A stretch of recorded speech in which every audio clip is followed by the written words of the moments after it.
Welcome to ಐಡಾಸ್ forum. ಸಾವಿರಕ್ಕೂ ಅಧಿಕ ಪ್ರಶ್ನೆ ಪತ್ರಿಕೆಗಳ ಚರ್ಚೆಗೆ ತಮಗೆಲ್ಲರಿಗೂ ಸುಸ್ವಾಗತ. ನಾನು ನಿಮ್ಮ ಗುರುನಾಥ್ ಕನ್ನೋಳ್ಳಿ. ಹೊಸ ವಿನೂತನವಾಗಿ ನಮ್ಮ ಐಡಾಸ್ ಫೋರಂ ವತಿಯಿಂದ ಸಾವಿರಕ್ಕೂ ಅಧಿಕ ಪ್ರಶ್ನೆ ಪತ್ರಿಕೆಗಳ ಚರ್ಚೆ ಮಾಡಲು ಹೊರಟಿದ್ದೇವೆ. KPSC ಹಿಡಿದು KSP, KE board, UPSC, SSC, RRB ವಿವಿಧ ಎಲ್ಲ ಇಲಾಖೆಗಳ ಸಂಪೂರ್ಣ ಪ್ರಶ್ನೆ ಪತ್ರಿಕೆಗಳ ಚರ್ಚೆ ಮಾಡಲು ಹೊರಟಿದ್ದೇವೆ. ಸಾವಿರಕ್ಕೂ ಅಧಿಕ ಪ್ರಶ್ನೆ ಪತ್ರಿಕೆಗಳ ಚರ್ಚೆ. ಇನ್ನು ನಮ್ಮ ಐಡಾಸ್ ಫೋರಂ ವತಿಯಿಂದ ವಿವಿಧ ಕೋರ್ಸ್ಗಳನ್ನು ಸ್ಟಾರ್ಟ್ ಮಾಡಿದ್ದೀವಿ. ಅವು ಎಲ್ಲಿ ಸಿಗುತ್ತೆ ಅಂತ ನೀವು ಪ್ಲೇ ಲಿಸ್ಟ್ ಐಡಾಸ್ ಫೋರಂ ಅಂತ ಸರ್ಚ್ ಮಾಡಿ ಪ್ಲೇ ಲಿಸ್ಟ್ ಮುಖಾಂತರ ಹೋಗಿ ಅಲ್ಲಿ ಸಿಗುತ್ತೆ ನಿಮಗೆ ಎಲ್ಲ NCERT ವಿಡಿಯೋಗಳು, geography, history, science, polity, economics, ಇನ್ನು ಸೆಕೆಂಡು ಎಲ್ಲ DCERT ವಿಡಿಯೋಗಳು ಕೂಡ ಸಿಗುತ್ತೆ.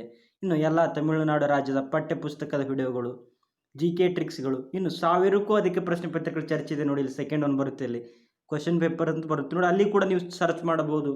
ಪ್ರತಿ ವಿಡಿಯೋಗಳ ಕ್ವಶನ್ ಪೇಪರನ್ನು ಸಾಲ್ವ್ ಮಾಡಿದ್ವಿ. ಪ್ರತಿಯೊಂದು ವಿಡಿಯೋ ಕೂಡ ಸಿಗುತ್ತೆ ಇಲ್ಲಿ ಕೂಡ ನೀವು ನೋಡ್ಬೋದು. ಪ್ಲೇ ಲಿಸ್ಟ್ ಮುಖಾಂತರ ಪ್ರತಿಯೊಂದು ವಿಡಿಯೋಗಳನ್ನು ಕ್ವಶನ್ ಪೇಪರ್ ಸಾಲ್ವ್ ಮಾಡಿದ್ದೀವಿ ನಮ್ಮ ಐಡಾಸ್ ಫೋರಂ ಅಂತ. ಅಲ್ಲಿ ಕೂಡ ನೀವು ನೋಡ್ಬೋದು. ಇನ್ನು ನೋಡಿ ಇನ್ನು ಮುಂದೆ ಇನ್ನೂ ಅನೇಕ ಕೋರ್ಸ್ಗಳನ್ನು ಲಾಂಚ್ ಮಾಡಲಾಗುವುದು. ಇನ್ನು ಮುಂದೆ ಅನೇಕ ಕೋರ್ಸ್ಗಳನ್ನು ಲಾಂಚ್ ಮಾಡಬೇಕಂತ ಪ್ಲ್ಯಾನ್ ಹಾಕ್ಕೊಂಡಿದ್ದೀವಿ. ಇನ್ನು ನಮ್ಮ ಟೆಲಿಗ್ರಾಮ್ ಚಾನಲ್ ಯಾರು ಜಾಯ್ನ್ ಆಗದೇ ಇದ್ದವರು ಪ್ಲೀಸ್ ಜಾಯ್ನ್ ಅಸ್. ನೆಕ್ಸ್ಟ್ ಇವತ್ತು ನಾವು ಡಿಸ್ಕಷನ್ ಮಾಡಲು ಹೊರಟಿರುವುದು 2005ರಲ್ಲಿ ನಡೆದ FDA ಸಾಮಾನ್ಯ ಜ್ಞಾನ ಪ್ರಶ್ನೆ ಪತ್ರಿಕೆ, ಅದರ ಭಾಗವನ್ನು ಅಧ್ಯಯನ ಮಾಡೋಣ ಈ ವಿಡಿಯೋದಲ್ಲಿ. ಯಾಕಂತಂದರೆ 1ರಿಂದ 50 ಪ್ರಶ್ನೆಗಳನ್ನು ಪಾರ್ಟ್ 1 ಮಾಡ್ತಾ ಇದ್ದೀವಿ. ಇನ್ನು ಉಳಿದ 51ರಿಂದ 100 ಪ್ರಶ್ನೆಗಳು ಪಾರ್ಟ್ 2 ಅಥವಾ ಭಾಗ 2 ಪ್ಲೇ ಲಿಸ್ಟ್ನಲ್ಲಿ ಕೆಳಗಡೆ ಲಿಂಕನ್ನು ಕೊಡಲಾಗಿರುತ್ತೆ. ಅಲ್ಲಿ ಕೂಡ ನೀವು ನೋಡ್ಬೋದು. ಕಂಟಿನ್ಯೂ ಸೀರೀಸನ್ನು ಕೊಡಲಾಗಿರುತ್ತೆ. ಕೆಳಗಡೆ ಡಿಸ್ಕ್ರಿಪ್ಷನ್ ಬಾಕ್ಸ್ನಲ್ಲಿ ಕೂಡ ಲಿಂಕನ್ನು ಕೊಡಲಾಗಿರುತ್ತೆ. ಅಲ್ಲಿ ಕೂಡ ನೀವು ನೋಡ್ಬೋದು. ಈಗ ಸ್ಟಾರ್ಟ್ ಮಾಡೋಣ. 2005ರಲ್ಲಿ ನಡೆದ FDA ಪ್ರಶ್ನೆ ಪತ್ರಿಕೆ. ಫಸ್ಟ್ ಕ್ವಶನ್ ನೋಡಿ. ಮಾನವ ಶರೀರ ವ್ಯವಸ್ಥೆಯಲ್ಲಿ ಹಾರ್ಮೋನುಗಳನ್ನು ನಿಯಂತ್ರಿಸುವ ವ್ಯವಸ್ಥೆ ಯಾವುದು? ರಕ್ತ ಪರಿಚಲನ ವ್ಯವಸ್ಥೆ, ಎಂಡೋಕ್ರೈನ್ ವ್ಯವಸ್ಥೆ, ಸಂತಾನೋತ್ಪತ್ತಿ ವ್ಯವಸ್ಥೆ, ರೋಗ ನಿರೋಧಕ ವ್ಯವಸ್ಥೆ. ಯಾವುದಂತಂದರೆ ಮಾನವನ ಶರೀರದಲ್ಲಿ ಎಲ್ಲ ಹಾರ್ಮೋನುಗಳನ್ನು ನಿಯಂತ್ರಿಸುವುದು ಯಾವುದಂತಂದರೆ ಆಪ್ಷನ್ ಬಿ ಎಂಡೋಕ್ರೈನ್ ವ್ಯವಸ್ಥೆ. ಎಂಡೋಕ್ರೈನ್ ವ್ಯವಸ್ಥೆ ಯಾವುದಂತಂದರೆ ಆಪ್ಷನ್ ಬಿ ಸರಿಯಾದ ಉತ್ತರ. ಇದು ಎಂಡೋಕ್ರೈನ್ ಇದೆಲ್ಲ, ಎಂಡೋಕ್ರೈನ್ ವ್ಯವಸ್ಥೆ ಇದು ನಿರ್ನಾಳ ಗ್ರಂಥಿಗಳನ್ನು ನಿಯಂತ್ರಿಸುವ ವ್ಯವಸ್ಥೆ. ಮಾನವನ ದೇಹದಲ್ಲಿ 2 ಬರುತ್ತೆ, ನಾಳ ಗ್ರಂಥಿ, ನಿರ್ನಾಳ ಗ್ರಂಥಿ. ನಿರ್ನಾಳ ಗ್ರಂಥಿಗಳಲ್ಲಿ ನಿಯಂತ್ರಿಸುವ ವ್ಯವಸ್ಥೆ ಯಾವುದಂತಂದರೆ ಎಂಡೋಕ್ರೈನ್ ವ್ಯವಸ್ಥೆಯಾಗಿದೆ. ನೆಕ್ಸ್ಟ್ ಪ್ರಶ್ನೆ ನೋಡಿ. ಏಡ್ಸ್ ಪತ್ತೆಗೆ ಈ ಪರೀಕ್ಷೆ ಮಾಡುವುದಿಲ್ಲ. ಹಿಮ ಪರೀಕ್ಷೆ, ಎಲಿಸಾ ಪರೀಕ್ಷೆ, ಡಿಪೆಸ್ಟಿಕ್ ಪರೀಕ್ಷೆ, TMT ಪರೀಕ್ಷೆ. ಯಾವುದು ಮಾಡೋದಿಲ್ಲ ಅಂತಂದರೆ TMT ಪರೀಕ್ಷೆ. TMT ಅಂತಂದರೆ ಇದು ಹೃದಯ ರೋಗ ಸಂಬಂಧಿಸಿದ ಕಾಯಿಲೆಗಳನ್ನು ಪರೀಕ್ಷೆ ಮಾಡಲು TMT ಪರೀಕ್ಷೆಯನ್ನು ಮಾಡ್ತಾರೆ. Option D. ಉಳಿದೆಲ್ಲ ಹಿಮ ಪರೀಕ್ಷೆ, ಎಲಿಸಾ, ಡಿಪೆಸ್ಟಿಕ್ಕು, PCR ಪರೀಕ್ಷೆ ಇವೆಲ್ಲ ಏಡ್ಸ್ ರೋಗಗಳನ್ನು ಪತ್ತೆ ಹಚ್ಚಲು ಬಳಸುವ ಪರೀಕ್ಷೆಗಳು. ನೆಕ್ಸ್ಟ್ ನೋಡಿ. ಪ್ರತಿ 3 ಮಿಲಿಯನ್ ವರ್ಷದಲ್ಲಿಯೂ 1 ಸೆಕೆಂಡಿನಷ್ಟು ಹಿಂದು ಮುಂದು ಆಗದ ಗಡಿಯಾರ ಯಾವುದು? ಕ್ವಾರ್ಟ್ಸ್ ಗಡಿಯಾರ, ಅಮೋನಿಯಂ ಗಡಿಯಾರ, CCM ಗಡಿಯಾರ, ಪಲ್ಸರ್ ಗಡಿಯಾರ. ಯಾವುದಂತಂದರೆ CCM ಗಡಿಯಾರ. CCM ಗಡಿಯಾರ 3 ಮಿಲಿಯನ್ ವರ್ಷದಲ್ಲಿ ಕೂಡ 1 ಸೆಕೆಂಡ್ ಮುಂದೆ ಹಿಂದೆ ಆಗದ ಗಡಿಯಾರ ಯಾವುದಂತಂದರೆ CCM ಗಡಿಯಾರ. ಇದು ಯಾವ ದೇಶವು ಅಭಿವೃದ್ಧಿಪಡಿಸಿದಂತಂದರೆ ಇಂಗ್ಲೆಂಡ್ ದೇಶ. 1955ರಲ್ಲಿ CCM ಗಡಿಯಾರನ್ನು ಇಂಗ್ಲೆಂಡ್ ದೇಶ 1955ರಲ್ಲಿ ಅಭಿವೃದ್ಧಿಪಡಿಸಿದೆ. ಯಾವ ಸಂಸ್ಥೆ ಅಂತಂದರೆ ನ್ಯಾಷನಲ್ ಫಿಸಿಕಲ್ ಲೈಬ್ರಟರಿ ಅವರು ಅಭಿವೃದ್ಧಿಪಡಿಸಿದ್ದಾರೆ. ನ್ಯಾಷನಲ್ ಫಿಸಿಕಲ್ ಲೈಬ್ರಟರಿ ಅವರು ಇದನ್ನು CCM ಗಡಿಯಾರನ್ನು ಅಭಿವೃದ್ಧಿಪಡಿಸಿದ್ದಾರೆ. ನೆಕ್ಸ್ಟ್ ನೋಡಿ. ಪಕ್ವವಾದ ಹಸಿರು ಬಾಳೆಕಾಯಿಗಳನ್ನು ಪ್ಲಾಸ್ಟಿಕ್ ಚೀಲದಲ್ಲಿಟ್ಟರೆ ಅವು ಬಹುದಿನದವರೆಗೂ ಹಸಿರಾಗಿ ಇರುತ್ತವೆ. ಆದರೆ ಅವುಗಳನ್ನು ಮಾಗಿದ ಕಿತ್ತಳೆ ಹಣ್ಣಿನೊಂದಿಗೆ ಗಾಳಿಯಲ್ಲಿ ಆಡದಂತೆ ಇಟ್ಟರೆ ಕೆಲವೇ ದಿನಗಳಲ್ಲಿ ಅವು ಹಳದಿ ಬಣ್ಣಕ್ಕೆ ತಿರುಗುತ್ತವೆ. ಇದಕ್ಕೆ ಕಾರಣವೇನು? ಆಪ್ಷನ್ ಏನು ಕೊಟ್ಟಿದ್ದಾರೆ ನೋಡಿ. ಹಣ್ಣು ಮಾಗುವುದನ್ನು ತಡೆಯುವಂಥ ಇಂಗಾಲದ ಡೈಆಕ್ಸೈಡನ್ನು ಕಿತ್ತಳೆ ನಿವಾರಿಸುತ್ತದೆ. ಹಣ್ಣು ಮಾಗುವುದನ್ನು ಪ್ರಚೋದಿಸುವಂಥ ಇಂಗಾಲದ ಡೈಆಕ್ಸೈಡನ್ನು ಕಿತ್ತಳೆ ಉತ್ಪತ್ತಿ ಮಾಡುತ್ತದೆ. ಕಿತ್ತಳೆಯು ಇಥಿಲಿನ್ ಉತ್ಪಾದಿಸುತ್ತದೆ. ಇದು ಹಣ್ಣು ಮಾಗುವುದನ್ನು ಪ್ರೇರೇಪಿಸುತ್ತದೆ. 4ನೇದು ಆಪ್ಷನ್ನು. ಹಸಿರು ಬಾಳೆಯಿಂದ ಬಿಡುಗಡೆಯಾದ ಆಮ್ಲಜನಕ ಕಿತ್ತಳೆಯನ್ನು ನಿವಾರಿಸುತ್ತದೆ. ಯಾವುದಂತಂದರೆ ಸರಿಯಾದ ಉತ್ತರ ಕಿತ್ತಳೆಯು ಇಥಿಲಿನನ್ನು ಉತ್ಪಾದಿಸುತ್ತದೆ. ಇದು ಹಣ್ಣು ಮಾಗುವುದನ್ನು ಪ್ರೇರೇಪಿಸುತ್ತದೆ. ಕೃತಕ ಆರ್ಟಿಫಿಷಿಯಲ್ ಹಣ್ಣು ಕಾಯಿಗಳನ್ನು ಮಾಡುವುದು ಯಾವುದಂತಂದರೆ ಖಗ್ಗಿರುತ್ತೆ. ಯಾವುದಂತಂದರೆ ಹಣ್ಣುಗಳನ್ನು ಮಾಡುವುದನ್ನು ಯಾವುದಂತ ಇಥಿಲಿನು ಅಥವಾ ಇಥಿಲಿನ್ ಬ್ರೋಮೈಡನ್ನು ಬಳಸ್ತಾರೆ. ಬಾಬಿ ಜಿಂದಾಲ್ ಯಾತಕ್ಕಾಗಿ ಪ್ರಸಿದ್ಧರು? ಇದು ಕೂಡ ಕರೆಂಟ್ ಅಫೇರ್ಸ್ ಪ್ರಶ್ನೆ ಆಗಿದೆ. ಇದು ಏನಾಗಿದೆ ಅಂತಂದರೆ ಬಾಬಿ ಜಿಂದಾಲ್ ಅವರು ಅನಿವಾಸಿ ಭಾರತೀಯ ಪ್ರತಿನಿಧಿಸುವ ರಿಪಬ್ಲಿಕನ್ ಇದು ಆಪ್ಷನ್ ಬಿ ಇದು ನೋಡಿ. ಅವರು ಭಾರತೀಯ ರಿಪಬ್ಲಿಕನ್ ಪ್ರಮುಖ ರಾಜಕೀಯ ನಾಯಕರಾಗಿದ್ದರು. Option B. ಇವರೇನಾಗಿರ್ತಾರೆ, ಅಮೇರಿಕ ದೇಶದ ಸಂಸತ್ತಿಗೆ ಆಯ್ಕೆಯಾಗಿರ್ತಾರೆ. ಅಮೇರಿಕ ದೇಶದ ನ್ಯಾಷನಲ್ ಇದೆ ಅಲ್ಲಿ ಆಯ್ಕೆ ಆಗಿದ ಭಾರತೀಯ ಅನಿವಾಸಿ ಭಾರತೀಯರಾಗಿರ್ತಾರೆ ಬಾಬಿ ಜಿಂದಾಲ್ ಅವರು. ಇವರ ಪಕ್ಷ ರಿಪಬ್ಲಿಕನ್ ಪಕ್ಷ ಇವ್ರದ್ದು. ಇವರು ಯಾವ ಮೂಲ ಅಂತಂದರೆ ಅಮೇರಿಕ ಸಂಸ್ಥಾನದ ರಿಪಬ್ಲಿಕನ್ ಸ್ಥಾನಕ್ಕೆ ಆಯ್ಕೆಯಾಗಿರ್ತಾರೆ ಬಾಬಿ ಜಿಂದಾಲ್ ಅವರು 2016ರಲ್ಲಿ. ನೆಕ್ಸ್ಟ್ ನೋಡಿ, ಬೆಂಗಳೂರಿನಲ್ಲಿ ಅಂತಾರಾಷ್ಟ್ರೀಯ ವಿಮಾನ ನಿಲ್ದಾಣವನ್ನು ಅಭಿವೃದ್ಧಿಗೊಳಿಸಲು ರೂಪಿಸಲಾಗಿರುವ ಒಕ್ಕೂಟ ಸದಸ್ಯರಲ್ಲಿ ಈ ಕೆಳಕಂಡ ಯಾವ ಸಂಸ್ಥೆಯೂ ಸೇರಿಲ್ಲ? ಲಾರ್ಸನ್ ಆ್ಯಂಡ್ ಟರ್ಬೋ, Tata consultancy services, Zurich airport, Siemens. ಯಾವುದಂತಂದರೆ ಯಾವುದು ಸೇರಿಲ್ಲ ಅಂತಂದರೆ ಟಾಟಾ ಕನ್ಸಲ್ಟೆನ್ಸಿ ಸರ್ವಿಸ್ ಸೇರಿರಲಿಲ್ಲ, TCS. ಇದು ಯಾವುದಂತಂದರೆ ಬೆಂಗಳೂರು ಅಂತಾರಾಷ್ಟ್ರೀಯ ವಿಮಾನ ಯಾವುದಿದೆ ಅಂತ ಕೆಂಪೇಗೌಡ ಅಂತಾರಾಷ್ಟ್ರೀಯ ವಿಮಾನ ನಿಲ್ದಾಣಕ್ಕೆ ಅಭಿವೃದ್ಧಿಪಡಿಸಿದ ಒಕ್ಕೂಟ ಯಾವ ಅಂತಂದರೆ Lawrence and turbo, Zurich airport, Simmons. ಇವು 3 ಕಂಪನಿಗಳು ಅಭಿವೃದ್ಧಿಪಡಿಸಿವೆ. ಸಿಮೆನ್ಸು, ಜ್ಯೂರಿಕ್ ಏರ್ಪೋರ್ಟು, ಲಾಸನ್ಸು ಇವೆಲ್ಲ ಅಭಿವೃದ್ಧಿಪಡಿಸಿದ್ದು ಬೆಂಗಳೂರಿನ ಅಂತಾರಾಷ್ಟ್ರೀಯ ವಿಮಾನ ನಿಲ್ದಾಣ. ನೆಕ್ಸ್ಟ್ ನೋಡಿ, ರಾಜ್ಯದ ರಾಜ್ಯಪಾಲರು ಒಂದು ಮಸೂದೆಯನ್ನು ಯಾವ ಸಂದರ್ಭದಲ್ಲಿ ರಾಷ್ಟ್ರಪತಿಯವರು ಪರಿಶೀಲನೆಗಾಗಿ ಕಾಯ್ದಿಡಬಹುದು? ಅದು ಕೇಂದ್ರದ ಮುಂಗಡ ಪತ್ರದ ಮೇಲೆ ಪರಿಣಾಮ ಬೀರುವುದಾಗಿದ್ದರೆ, ಅದು ಕೇಂದ್ರ ಅಥವಾ ಸಮವರ್ತಿ ವಿಷಯಕ್ಕೆ ಸಂಬಂಧಿಸಿದರೆ, ಅದು ಸಂಪತ್ತು ಜಾರಿಗೊಳಿಸಿದ ಯಾವುದೇ ನಿಯಮಕ್ಕೆ ಧಕ್ಕೆ ಮಾಡುವುದಾಗಿದ್ದರೆ, ತಮ್ಮ ವಿವೇಚನೆಗೆ ಮೇರೆಗೆ. ಯಾವುದಂತಂದರೆ 7ನೇ ಸರಿಯಾದ ಉತ್ತರ ಡಿ. ತಮ್ಮ ವಿವೇಚನೆ ಮೇರೆಗೆ ಮಾಡಬಹುದು. ತಮ್ಮ ವಿವೇಚನೆ ಮೇರೆಗೆ ರಾಜ್ಯಪಾಲರು ಒಂದು ಮಸೂದೆಯನ್ನು ಪರಿಶೀಲನೆಗೆ ರಾಷ್ಟ್ರಪತಿಯವರಿಗೆ ಕಾಯ್ದಿರಿಸಬಹುದು ರಾಜ್ಯಪಾಲರು. ಇನ್ನು ರಾಜ್ಯಪಾಲರ ಹುದ್ದೆ ತಿಳಿಸುವ ವಿಧಿ ಎಷ್ಟು ನಿಮ್ಗೆ ಗೊತ್ತಿರಬೇಕು. ರಾಜ್ಯಪಾಲರ ಕುರಿತು ತಿಳಿಸುವ ಹುದ್ದೆ 153ನೇ ವಿಧಿಯನ್ನು ತಿಳಿಸುತ್ತೆ. ರಾಜ್ಯಪಾಲರು ಇರಬೇಕಂತ ತಿಳಿಸುತ್ತೆ 153ನೇ ವಿಧಿ. ಇವರು ರಾಜ್ಯದ ಕಾರ್ಯಾಂಗದ ಮುಖ್ಯಸ್ಥರು ಯಾರಂತ ಕೇಳ್ತಾರೆ. ರಾಜ್ಯದ ಕಾರ್ಯಾಂಗದ ಮುಖ್ಯಸ್ಥರು ಯಾರಂತಂದರೆ ರಾಜ್ಯಪಾಲರು. ಇನ್ನು 155ನೇ ವಿಧಿಯ ಪ್ರಕಾರ ಕೇಂದ್ರ ಮಂತ್ರಿ ಮಂಡಲದ ಸಲಹೆ ಮೂಲಕ ರಾಷ್ಟ್ರಪತಿಯವರು ರಾಜ್ಯಪಾಲರನ್ನು ನೇಮಕ ಮಾಡ್ತಾರೆ. ಯಾವ ವಿಧಿಯ ಪ್ರಕಾರ? 155ನೇ ವಿಧಿಯ ಪ್ರಕಾರ ಕೇಂದ್ರ ಮಂತ್ರಿ ಮಂಡಲದ ಸಲಹೆ ಮೇರೆಗೆ ರಾಷ್ಟ್ರಪತಿಯವರು ಒಬ್ಬ ರಾಜ್ಯಪಾಲರನ್ನು ನೇಮಕ ಮಾಡ್ತಾರೆ.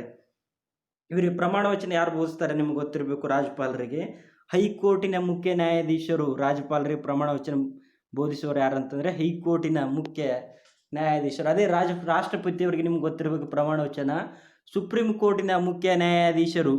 ಇನ್ನು ಉಪರಾಷ್ಟ್ರಪತಿಗೆ ಯಾರು ಬೋಧಿಸ್ತಾರೆ ಅಂತಂದರೆ ರಾಷ್ಟ್ರಪತಿಯವರು ಪ್ರಮಾಣ ವಚನ ಯಾರು ಬೋಧಿಸ್ತಾರೆ? ಉಪರಾಷ್ಟ್ರಪತಿಗೆ ರಾಷ್ಟ್ರಪತಿಯವರು.